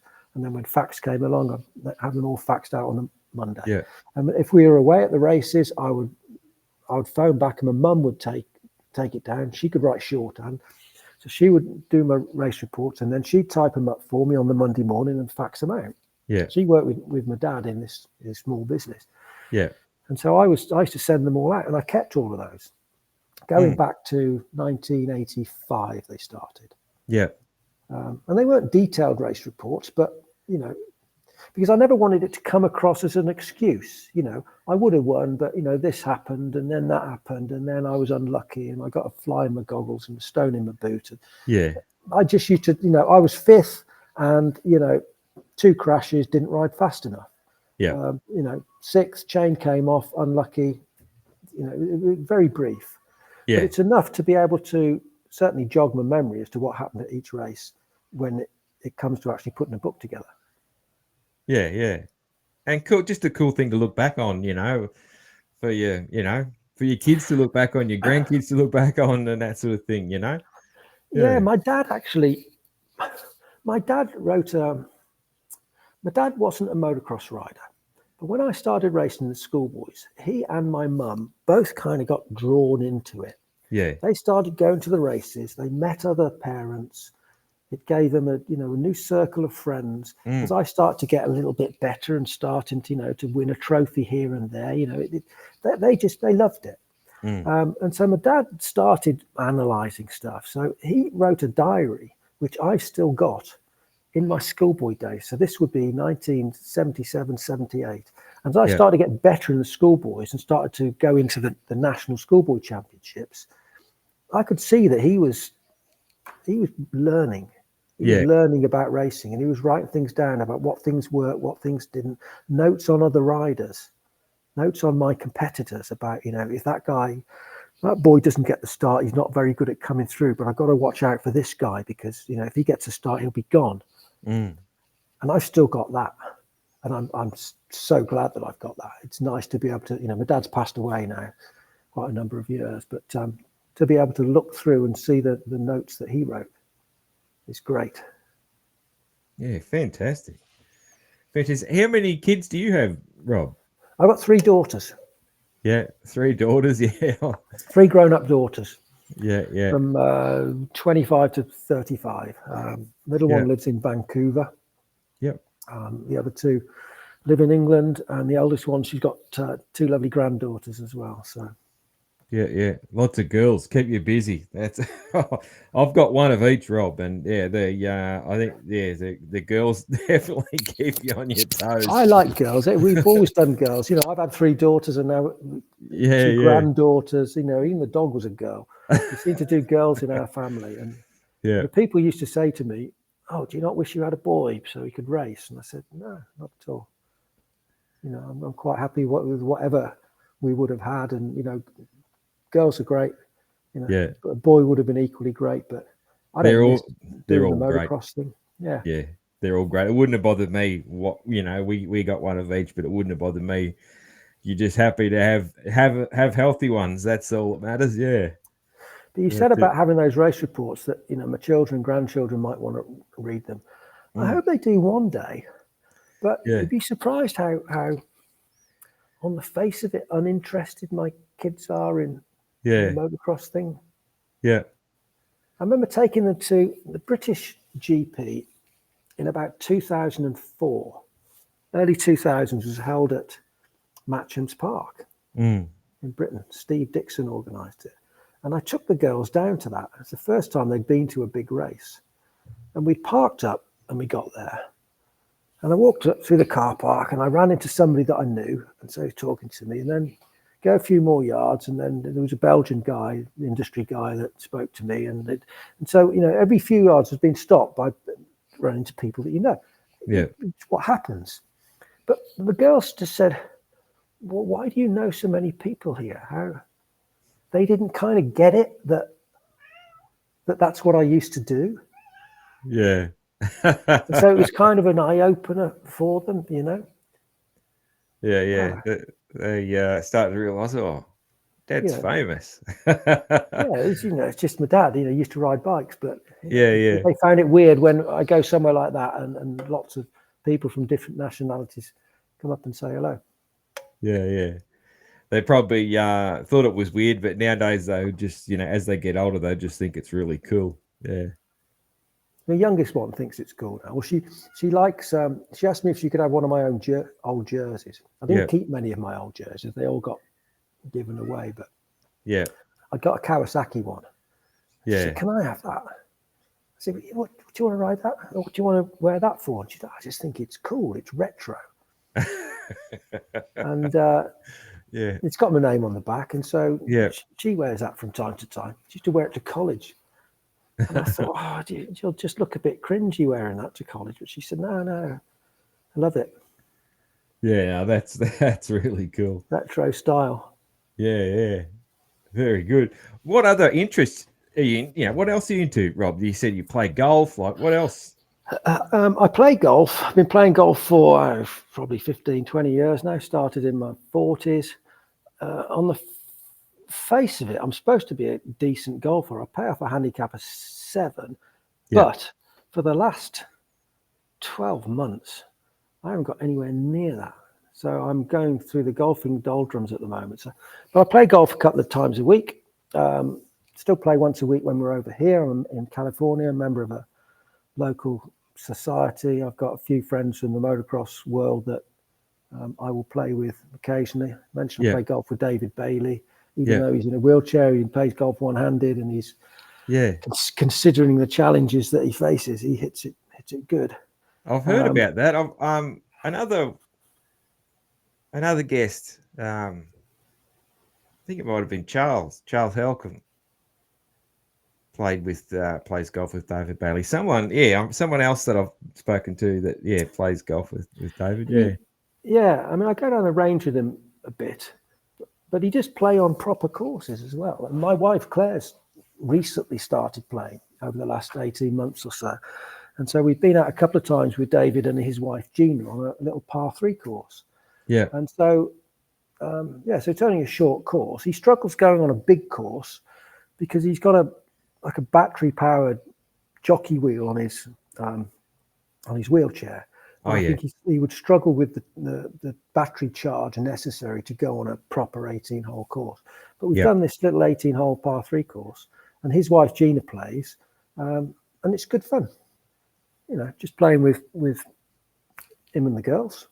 Yeah. And he messaged me the other day to say that he went down there and he had 8 consecutive pars. Yeah. Now, if you're not into golf, you don't know what that means, but even on a par 3 course, 8 consecutive pars, that's damn consistent. And bear in mind, he's playing left-handed from a chair. That's good going, man. That's good. That is good going, but it's not surprising though too. He's the kind of guy who put his mind to anything, So that's it. He's got that mindset, and he is. If I go to the range with him, he's always analysing stuff, just like he did with his races, with his racing. He's always analysing stuff, and he wants to get better. He didn't see why he can't hit it 200 yards. Yeah. And I said, David, you've got challenges, man. You've got, like, when I hit the ball, I'm turning the hips, I'm turning the body. You've got all of that extra part of the body that's adding to your golf swing. He can't do that. He's just swinging his arm. Yeah. But he doesn't see why that should prevent him from hitting the ball 200 yards. But I know I enjoy going down the range with him because he's got some great motocross stories. Yeah, the bench racing. I'll ask him stuff, and about when he used to go testing, and he told me that when he used to go test riding, he would only ever ride at like 85% testing. Okay, yeah. Just ride at 85%. Yeah. And then he'd make a change to the bike, or the team would make a change to the bike, and he'd go out and he'd just ride around slow at 85%. Because by riding around at 85%, he could guarantee that he was going to be consistent. You're not going to blow any berms trying to go too fast. Just ride at 85%. If his lap times improve after making that change to the bike, when he's riding still at 85%, that change has worked. Okay, yeah. Follow? Yep, I said, did it not? If it makes him faster when he's still riding at 85%, that the bike is better than it was. And I said, did it not bother you that, Rick Johnson was there and Johnny O'Mara, and they might be testing on the same day, and they'd be a lot faster than you, their lap times? And he said, no, didn't bother me at all. I'd just say to them, I'll see you at the weekend. Yeah. Fantastic. Yeah. He said about Thorpe going as well. Thorpe would come over. We went over to California once to test the new bikes before the season. And he said, and he was so slow when he first started. Yeah. And David, and he was good friends with Johnny O'Mara, they couldn't believe how slow Thorpe was on that first day. Yeah. But then they test for 3 days. So by the end of the 3 days, he was faster than them. Yeah. Yeah. Getting used to. Thorpe just took it easy to start with and just worked his way into it. Wasn't trying to do anything crazy on the first day. Yeah. But, and that California dirt would have been so unique to anything in the GPs too, wouldn't it? Yeah. So different. But David Bailey's got the utmost respect for David Thorpe. Yeah. Because he beat him fair and square at Geldorf in '85. And, he knows he got nothing for him that day. Yeah. Thorpe always gets a hard time from the American fans about '86, but '85 doesn't get mentioned when it was the other way around. So no, '80. I was at that race in '86 actually. Yeah. And that was just a remarkable performance by an exceptional team. Yeah. And I think that they were really motivated in '86. Yeah. And I don't know how motivated Thorpe was. And if I remember, there was no Malherbe. Malherbe didn't race in '86. I don't think Jobet raced in '86. And there was a bit of apathy then from the European teams. So I think, did Belgium even put a team in, or did they put a B team in? Yeah, a bit like we've had with the US over the past 10 years or so, a bit of apathy. Yeah.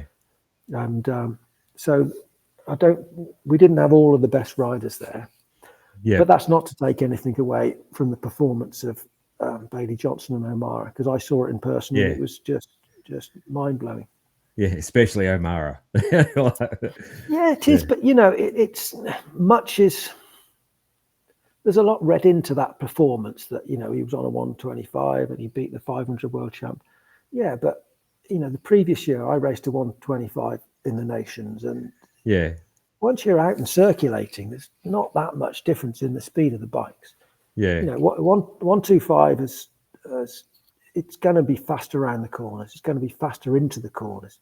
To a degree, it can even be faster out of the corners initially. Yeah. It's only when those bigger bikes, when they start to hook up and get the traction, and the wheel stops spinning, that they can actually catapult down the track. And Majora wasn't really like that. So I have heard that the track that day really worked well with the 125. Yeah, there were a lot of downhills, which play into the strengths of the 125. But even the uphills, when it's choppy coming out of the corner, you got those berms at the bottom, and it's there's only so much power a bike can put to the ground through the tire. There's only so much horsepower you can put to the ground. Yeah. And if the 125 is putting out whatever it was, 40 horsepower back then, that's more than enough to keep up with the 500. The 500 is only going to get an advantage when you're further down that straight. And by that point, the 125's pulled a little bit. Yeah. It was a great performance by Johnny. One of the all-time greats, but you've got to take all factors into consideration. Yeah. What sort of music are you into, Rob? Every show I always ask people about their music taste. What are you into? A bit of everything. I don't have one particular genre of music. I just like songs that I like. And that can vary from Sex Pistols, Led Zeppelin, Stevie Wonder, Fleetwood Mac, The Police, Sting, Crowded House. You see what I mean? If I like a particular song, I like that song. It doesn't have to be from I'm not a big fan of Eminem, but I like listening to Stan by Eminem because it's great lyrics in that song. Pulp, Common People, great lyrics. If you actually listen to the lyrics, beautifully written lyrics. So wide variety of stuff. I used to be a big Police fan in my youth, in my teens. Okay, yeah, they were your go-to. They were my go-to band. I was a big Police fan. I've got a story about that actually, if you want to hear that. Yeah, for sure. They formed in 2007. I never saw them back in, late 70s, early 80s, but they reformed in 2007, and I got tickets for my wife Claire and my two elder daughters to see them in Birmingham in the UK.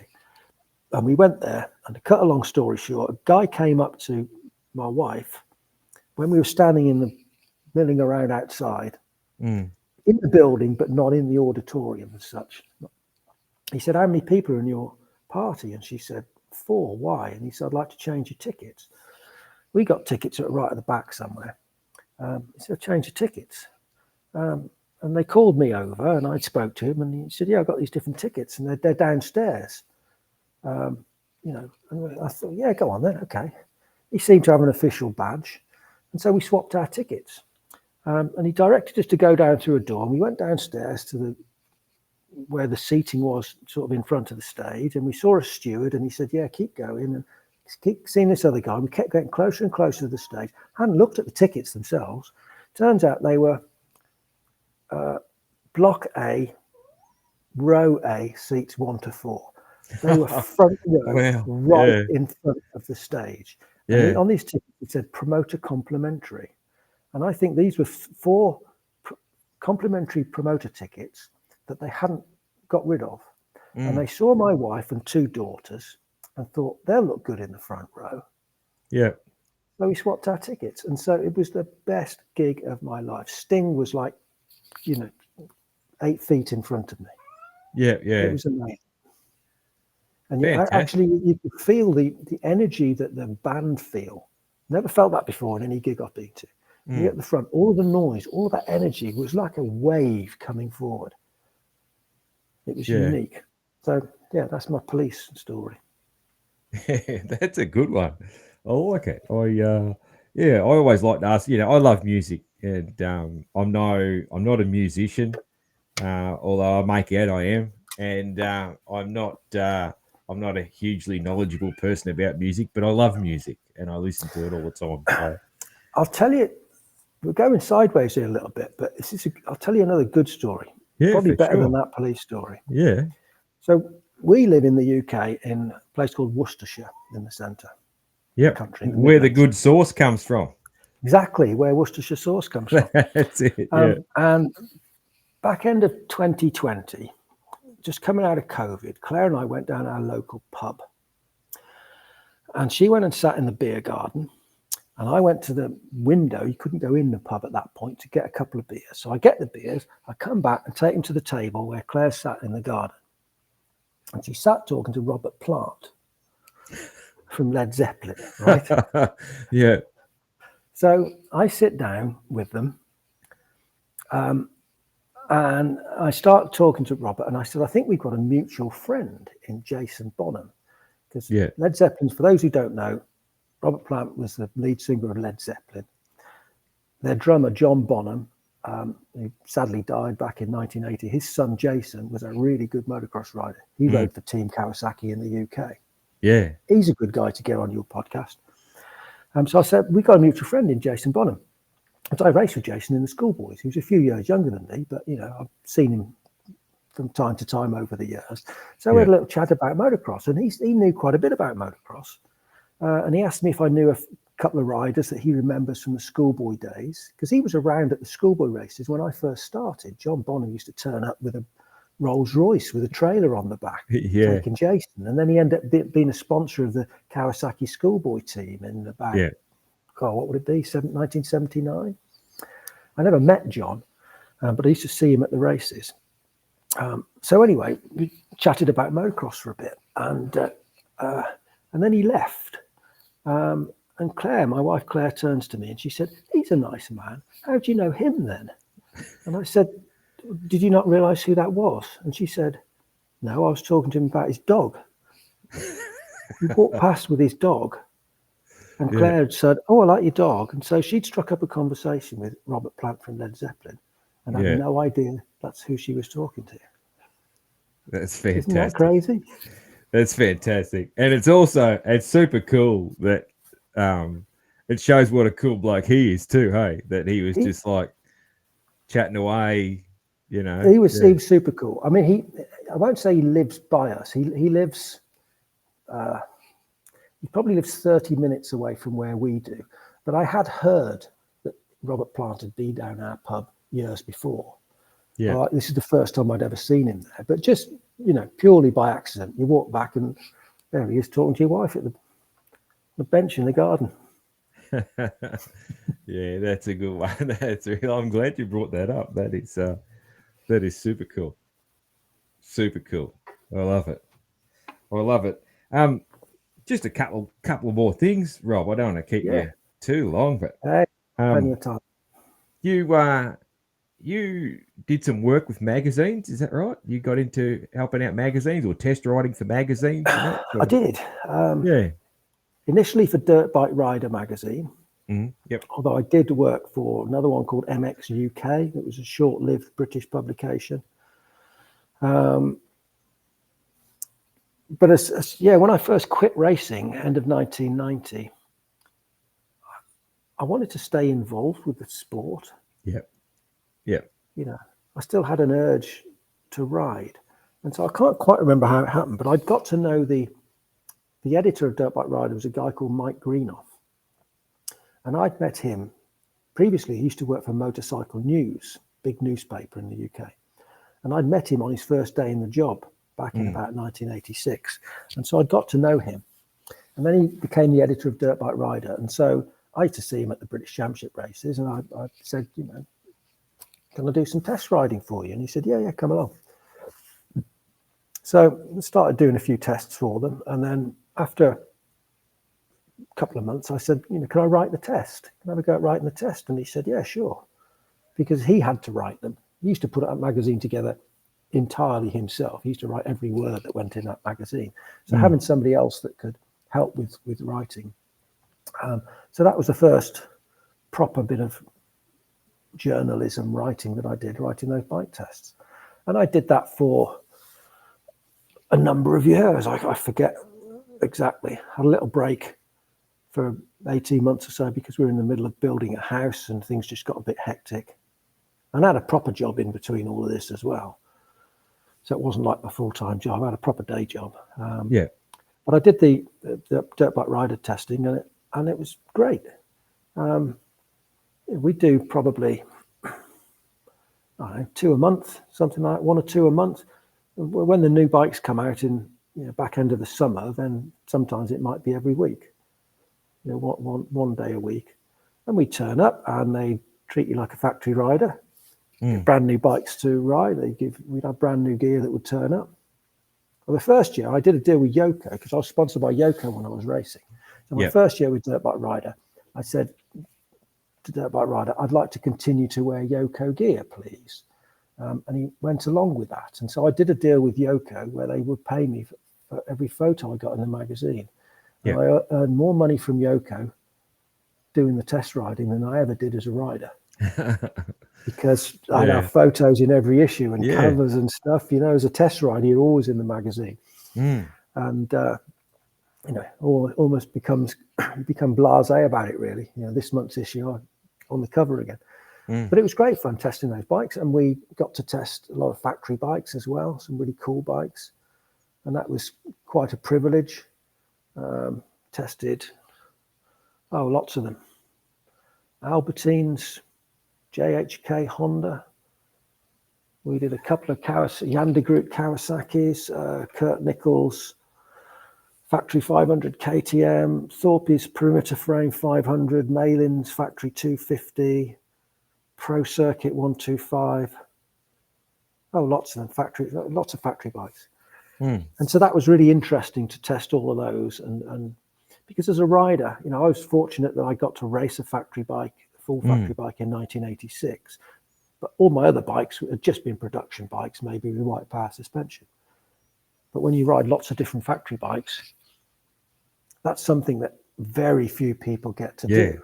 For sure, Dave Thorpe rode lots of factory Hondas and a Kawasaki, but he's never ridden the Suzuki and a 250 Honda and a Husqvarna and all of these other things. So you get a feeling for what they're like. And overwhelmingly, the best factory bikes were the ones that made the job easy for you. Okay, yeah. Do you have like a favorite that you test rode or what favorite bike you ever ridden? The best bike I ever rode. Well, I ought to tell you what bikes I rode before that. I did have a go on Thorpe's RC 500, the 1985 bike. Yeah. The factory 500 Honda. Yeah. The daddy, right? So I did ride that, although it was only briefly. I did about 2 laps on it on a sand track one Wednesday afternoon when he was practicing and nobody else was there. And he said, "Do you want a quick go on my bike?" And I said, "Yes, please." Yeah. In fact, it might have been the day that I rode that 125 Kawasaki ahead of the nations. Oh, yeah. I went down to this place called Camberley just to check that it ran, and I was meeting Thorpe there. So I had a little go on this bike, and this bike was fabulous. Yeah. I didn't ride it enough to really get a proper feel for it, but the suspension was good. But the power was like, it seemed to me in the 2 laps that I did that like whatever gear you were in, the amount of thrust was the same. And what I mean by that is that if you got in a low gear, normally on a production bike, it's going to jump out of your hands. Yeah. This kind of didn't. Like, I don't know whether it got a heavy flywheel or what, but on a lower gear, it didn't jump out your hands. It just went forwards. And in a higher gear, it just went forwards. Yeah. It was just easy to ride. Yeah. But the best bike that I ever rode was Kurt Nichols' KTM. Okay. And I honestly think that was better than Thorpe's Honda. Yeah. But I have to qualify that by saying I only rode Thorpe's Honda on a sand track for 2 laps. Yeah. But Kurt's bike was just, every element of it was so good. What year was Kurt's bike? It was 92 and 93. I think it was the same bike. So I think KTM were having money problems then like they are now. I don't think the bike changed. Yeah. We rode it, we tested it twice, once on a hard pack track and then the next year on a sand track. But everything about it, I mean, the few things on it were funky. It was still a KTM. The kickstart was on the wrong side and the pipe stuck out and hit your boot and that sort of thing was still a bit weird. Yeah. But the power delivery on it was just linear. Yeah. And controllable. It didn't run away with you. It just drove and hooked up. Yeah. The suspension was amazing. On the hard track, he had conventional Marzocchi forks on it. Yeah. And I remember thinking, I don't even need to miss the braking bumps. This was a choppy, stutter bump hardback track at Ellsworth. And it hadn't been prepped. It was dusty and rock hard. And you soon discover that those forks are just so awesome. Just go through the braking bumps. You don't feel them. Yeah. The brakes on it were great. It turned great. Just everything about it was great. And all the good factory bikes were like that. Good factory bikes made you fast without you doing anything different. Yeah. Yep. A good factory bike you don't have to ride any faster to go faster on a good factory bike. You come into a corner, it has traction in the corner, so you feel comfortable and in control. You open the throttle up and you just accelerate normally down the straight, but it's hooking up more. It's driving you forward more without you realizing it. Have I explained that properly? Yeah. And before I rode factory bikes, I would have expected that every factory bike is going to be really fast. Yeah. It's going to be really powerful. Yeah, they are, but it's more that it's the time it saves you by not spinning, by not stepping out, by not losing traction. That's the art to getting a bike set up well. Yeah, I rode some factory bikes like Paul Cooper's Husqvarna and Paul Cooper's 250 Kawasaki when he was riding for the Yandi Group thing. That wasn't very good. He got his suspension too hard, and the bike was, I know it was a 250, but the bike was too abrupt. I rode Kurt Nickel and Rob Herring's Castrol Hondas. This would be from about 94, something like that. Yeah. They're both in the 250 GPs. Kurt Nickel just dropped down from 500s, and he was Rob Herring's teammate at Honda Britain. They both had those HRC kits. Yeah. So they were kind of factory engines. I rode them both on the same day. They're completely different bikes. Yeah. You think they were the same bike. Kurt's bike hooked up. Rob's was all explosion. Yeah. Rob, Kurt's was smooth. It hooked up and it drove. Yeah. Of those two, personally, I preferred Kurt's bike. But just goes to show that you have two identical engines that were set up with power valves and pipes and different crankshafts or whatever else they had there that could create two bikes that were just completely different. I find all that sort of stuff very interesting, like it's still, even what you're saying there about, the teammates of two different bikes. It's like, even you hear things like that now. Like, I love hearing about the modern bikes like that. And like Tomac is the only one who, like, he wants more power out of a 450. He's the only one that wants more. And whereas like Jet's bike is like super, super smooth, easy to ride, kind of like what you're saying about David's bike. Yeah. That's what I found. People are different. One rider might be, like it different. Clearly, Rob Herring liked his bikes, his engines very different to Kurt Nickel. But in my experience, the bikes that were easy to ride and made you faster without you actually riding any faster, were the ones that made the difference. What an advantage that is to be able to just ride around at your normal pace. To ride around the track at your normal pace, riding at 95%, and be faster without you doing anything different. You don't have to ride faster to go faster. That's an advantage, and that's what it was like, with those factory Hondas in the mid '80s. They were undoubtedly very, very good. For sure. And maybe if I'd ridden Thorpe's bike for longer, I'd have come away with an impression that would have made me think. You would think the Honda would be better than Kurt's bike, but that's not how I found it based on the relative times I rode them. For sure. So how long were you at the magazines for then? Probably 10 years, I suppose, on and off. Okay. Yeah. Something like that.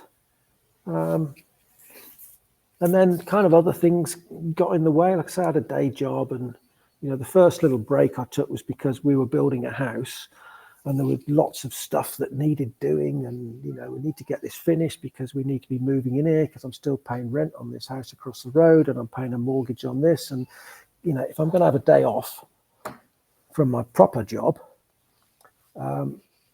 it ought to be really working on the house rather than riding dirt bikes. And so I took a break of about 18 months and then came back to it. I can't remember the exact years, but I used to enjoy doing it. But you mentioned feedback earlier. I used to write those reports, and I used to try really, really hard on my writing to really convey what the bike was like to ride. As I just tried to convey to you what it's like to ride a factory bike. I tried to put into words what each bike was like to ride and the differences. And I'd do those reports. And of course, there was no internet back then, so there was no feedback. And I used to think, so you don't know if you're doing a good job or not.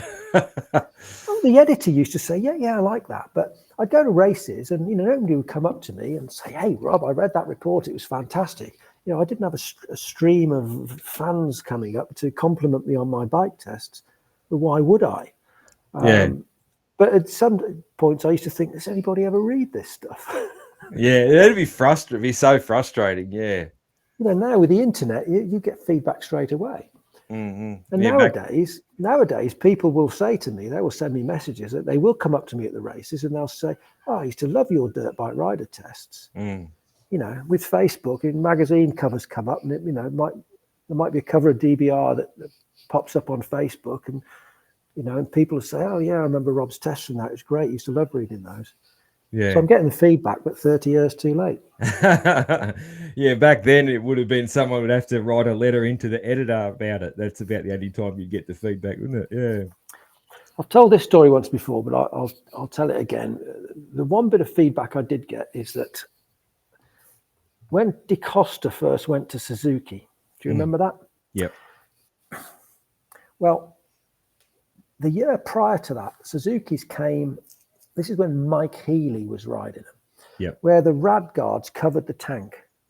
Yep. Do you remember that model? Can't remember what year. Yeah, that's early. Like 93 to 95 was those ones. That era of bikes. I know that the year after the one I'm going to tell you about now was when DeCosta came along and changed that. Got rid of those tank shrouds that covered the tank because it made the tank too wide. But anyway, that's the era of bikes. So that bike came out one year and we tested it, and I didn't particularly like it. The power was very abrupt. The power band was short. It was snappy. It felt fast, but it was difficult to ride, difficult to keep on the pipe. And I didn't think the suspension was particularly good. And I wrote that because my test with DBR, we had complete editorial freedom to say what we wanted. I wasn't going to write bad things about a bike for the sake of it. I would give them my honest opinion, and I would write it in a way that made sense and explain how I actually felt about it. And so we did this, and consequently, Suzuki didn't get a particularly good write-up. Yeah. Well, Vic Eastwood was a Suzuki dealer. Vic Eastwood was Mark Eastwood's dad. If you remember those names. Okay, Vic Eastwood, big famous rider from the 60s. He was a local Suzuki dealer. He came up to me at the British GP at Foxhill, and he said, he was cross with me. He said, you don't realize the damage you're doing to dealers like us. Our livelihood depends on us trying to sell these bikes. And when you write a bad report, you're taking money out of you're putting our businesses at risk. And I was quite taken aback by this. And I said, look, my loyalty lies with the readership of the magazine. And I'm going to write the report as I feel is correct. I'm not going to rubbish your bikes without reason. I won't rubbish them anyway. But if I think that they are deficient in an area, I will politely write that. And he wasn't happy about that. And so he told me off about that. And then a couple of months later, Mark had been racing those 250 Suzukis. A couple of months later, he ditched them and switched to Honda. Vic Eastwood came up to me at the next race and he said, I owe you an apology. So even his son thought they were shit. Yeah, there you go. Yeah. There you go. Yeah, because that. So that which year was that? Was that the 96 then? The first year? No, it was the last year of the Mike Healy type rad guys. Oh, okay. So the 95. Yeah. Yeah. It was the year before DeCosta came along. Yeah. I think the first year that DeCosta did bikes, I think we liked him. Yeah. But that Mike Healy bike was very explosive. Yeah. And maybe Mike Healy, you've only got to look at those riders, haven't you? I think they had Mike Healy and Bob Moore. You could imagine that Mike Healy liked an explosive motor. Yeah. You can imagine that Bob Moore likes something a bit more sophisticated. Yeah. Yeah. So maybe it was Mike Healy's fault. Yeah. God rest his soul. But the Honda was definitely the much better bike that year. So in 95, the Honda was the class of the field. Yeah. Absolutely. No, I enjoyed those test riding days, and we occasionally would go overseas for new bike launches, and we came to Glen Helen once when they launched the first 254 stroke Yamaha. Okay. I was a 250F.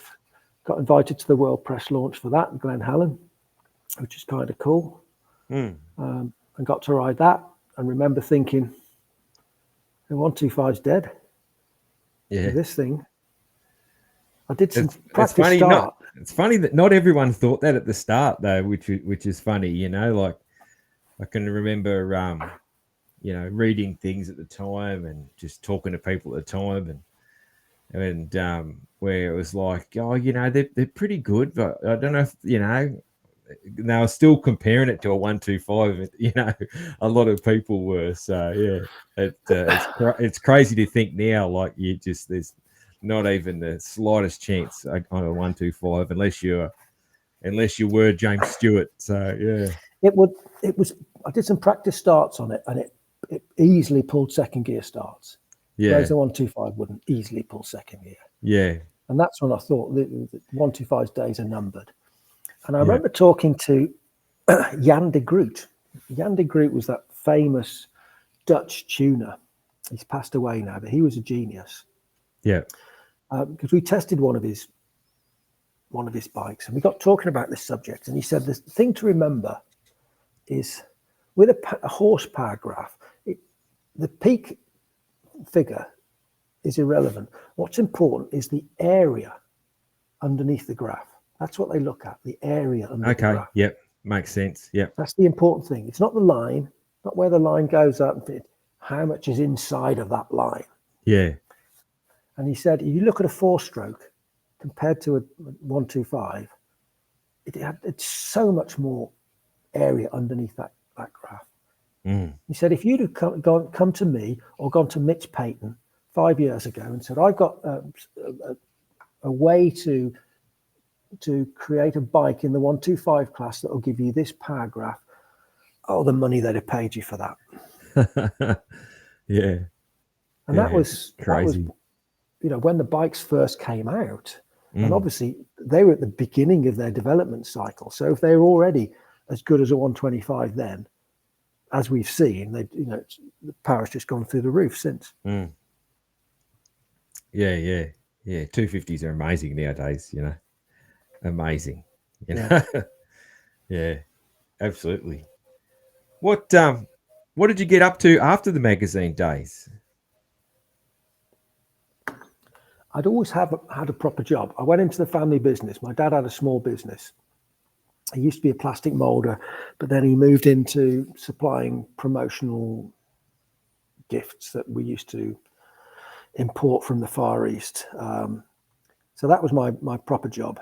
My dad ended up retiring, and then I took that business over and built that up. So that's always gone in parallel to my motocross life. Yeah.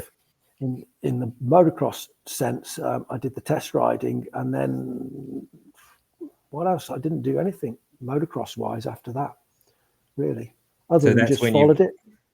That's when you finished riding, was sort of your magazine time. Was that sort of your last time riding, or did you do any riding after that? When's the last time you rode, I guess, is the question. Yeah. The magazine stuff weaned me off.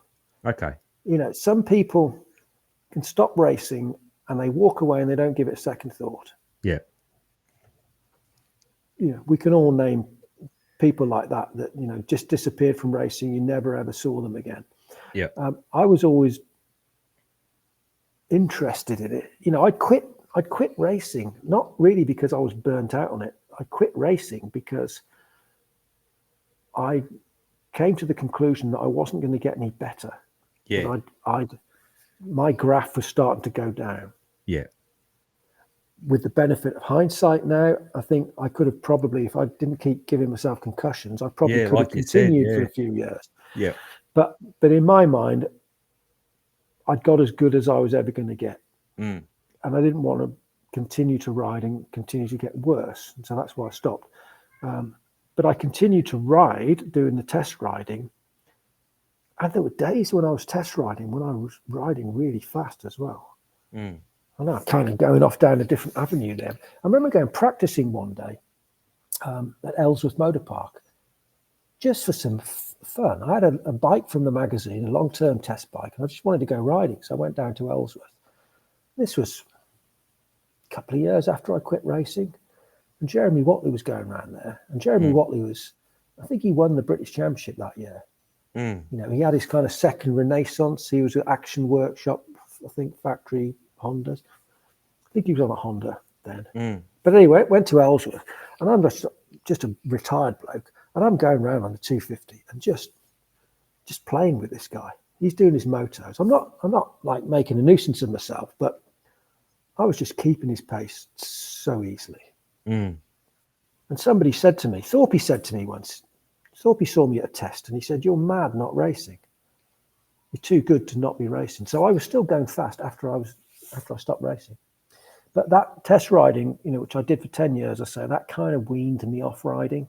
It got it out of the system because every 2-3 weeks or so, you know, I'd get to do a bit of riding, and then, you know, another 10 years had gone by, and that urge to go riding was starting to leave me a little bit.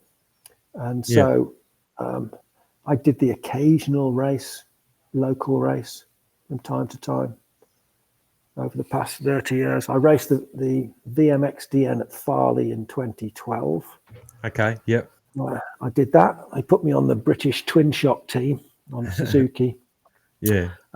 I trained really hard for that. I trained for it. I rode twice a week for 9 weeks.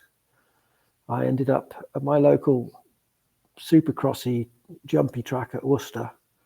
I ended up jumping all of the huge jumps at 52 years old or whatever. Yeah. Big jumps. I never intended to do that. I just went practicing, and, you know, as the weeks went by, I felt more comfortable, and then, I'll just jump this. And there's some big jumps up there. And so I thought I was riding quite well. And I went to Farley and just got my ass completely kicked by fair income. Boy, who? Ryan Hughes won it that year, I think. Okay. And, you know, those guys are good. And there's some good guys you've never heard of.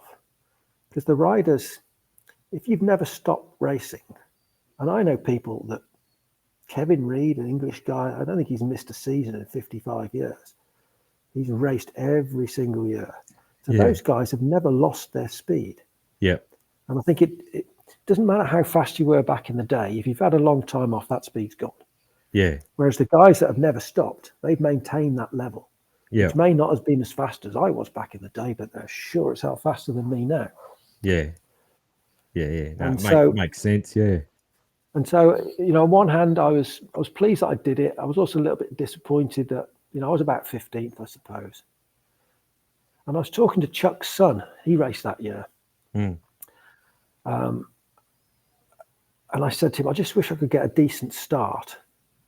And he said to me, "Rob, it won't make any difference." He said, "Where were you in time practice?" I said, "I was 15th.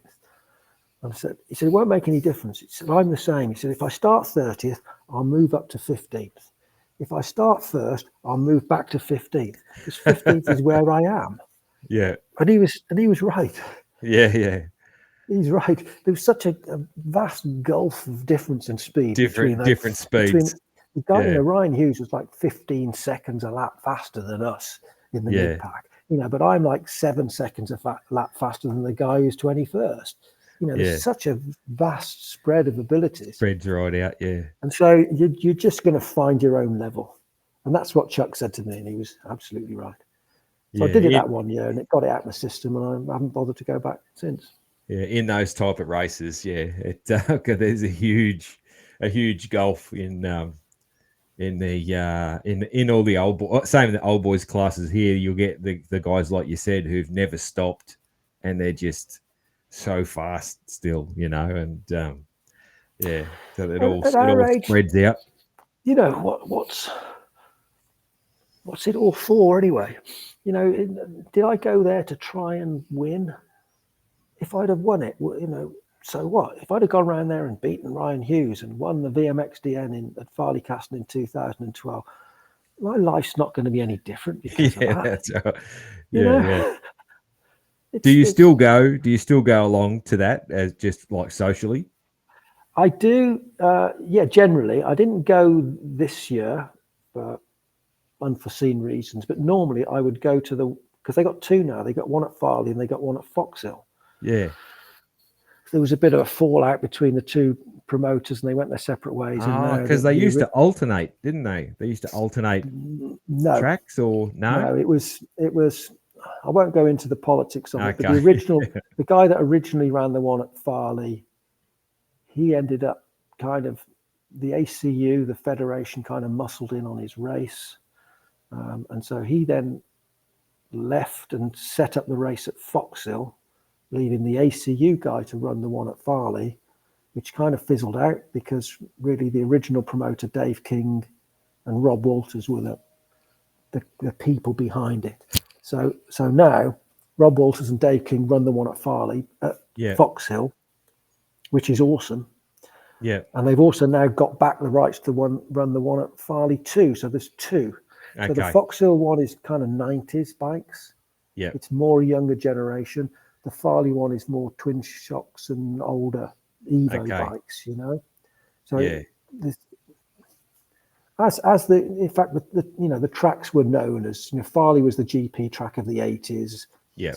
And Foxhill was known as the GP track of the 90s and 2000s. So it makes sense, yeah.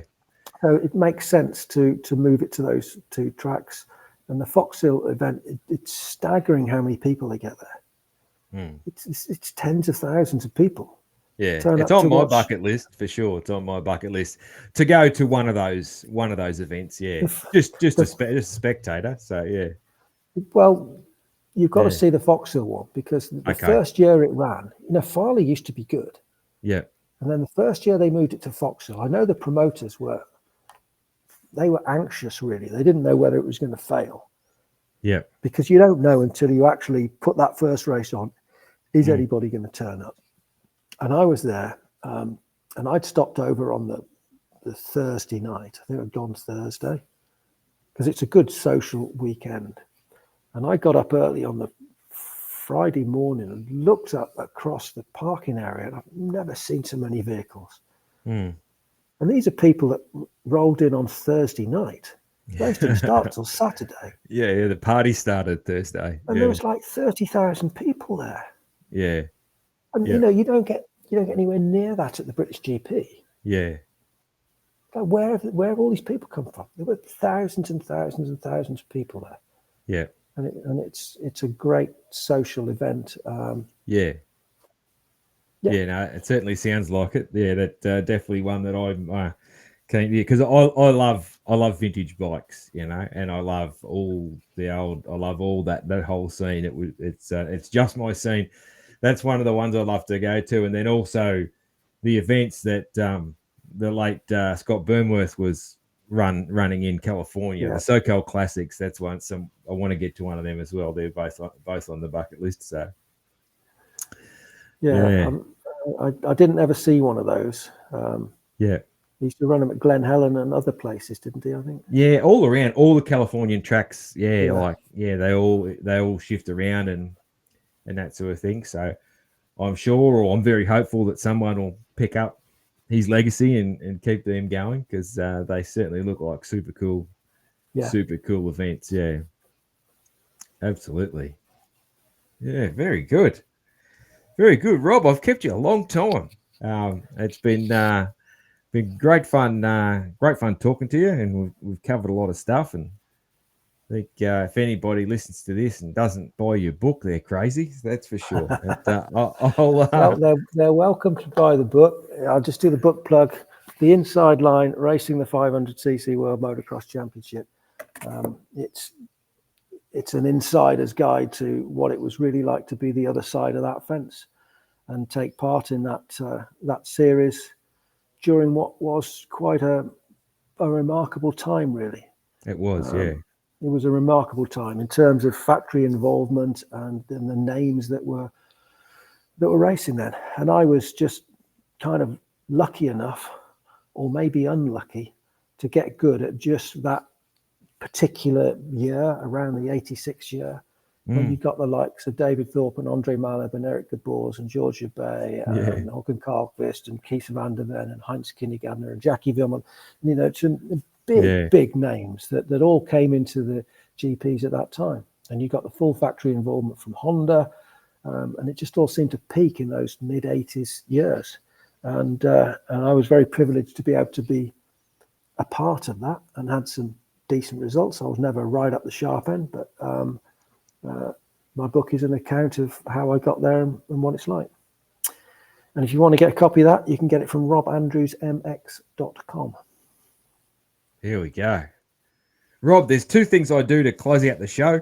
Yeah. The first one is I always ask the international guests, so it's usually Americans that I'm picking on, to give me your best Aussie accent.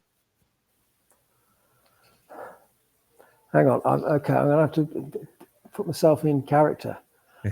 I'll have to think to do this. I'll have to think that I'm having a conversation with Jeff Meyer.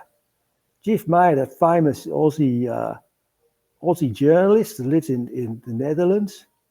Geez, it doesn't look anything like me. How's that? You weren't too bad. Yeah, you were better. You were better at sliding into a bit of Aussie. It's funny that the American guys often sound British when they try and sound Australian. So often, you weren't too bad. When we're in California at the moment, as you know, and often we as Brits, Americans will say, "Gee, are you from Australia?" That's what usually they think. Yeah. But to us, Australians don't sound anything like us. Yeah. But to us, Canadians and Americans sound alike, which Americans don't think. Yeah, I've had an American friend say that he can't tell the difference between British, Australian, New Zealand, and South African. And I'm like, dude, they're so different.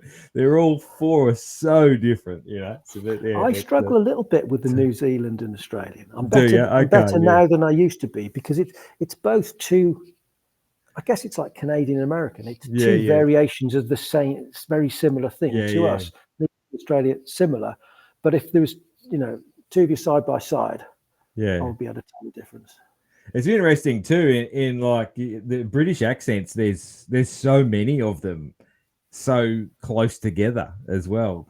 It's crazy because like Aussies, for the most part, we all sound pretty similar.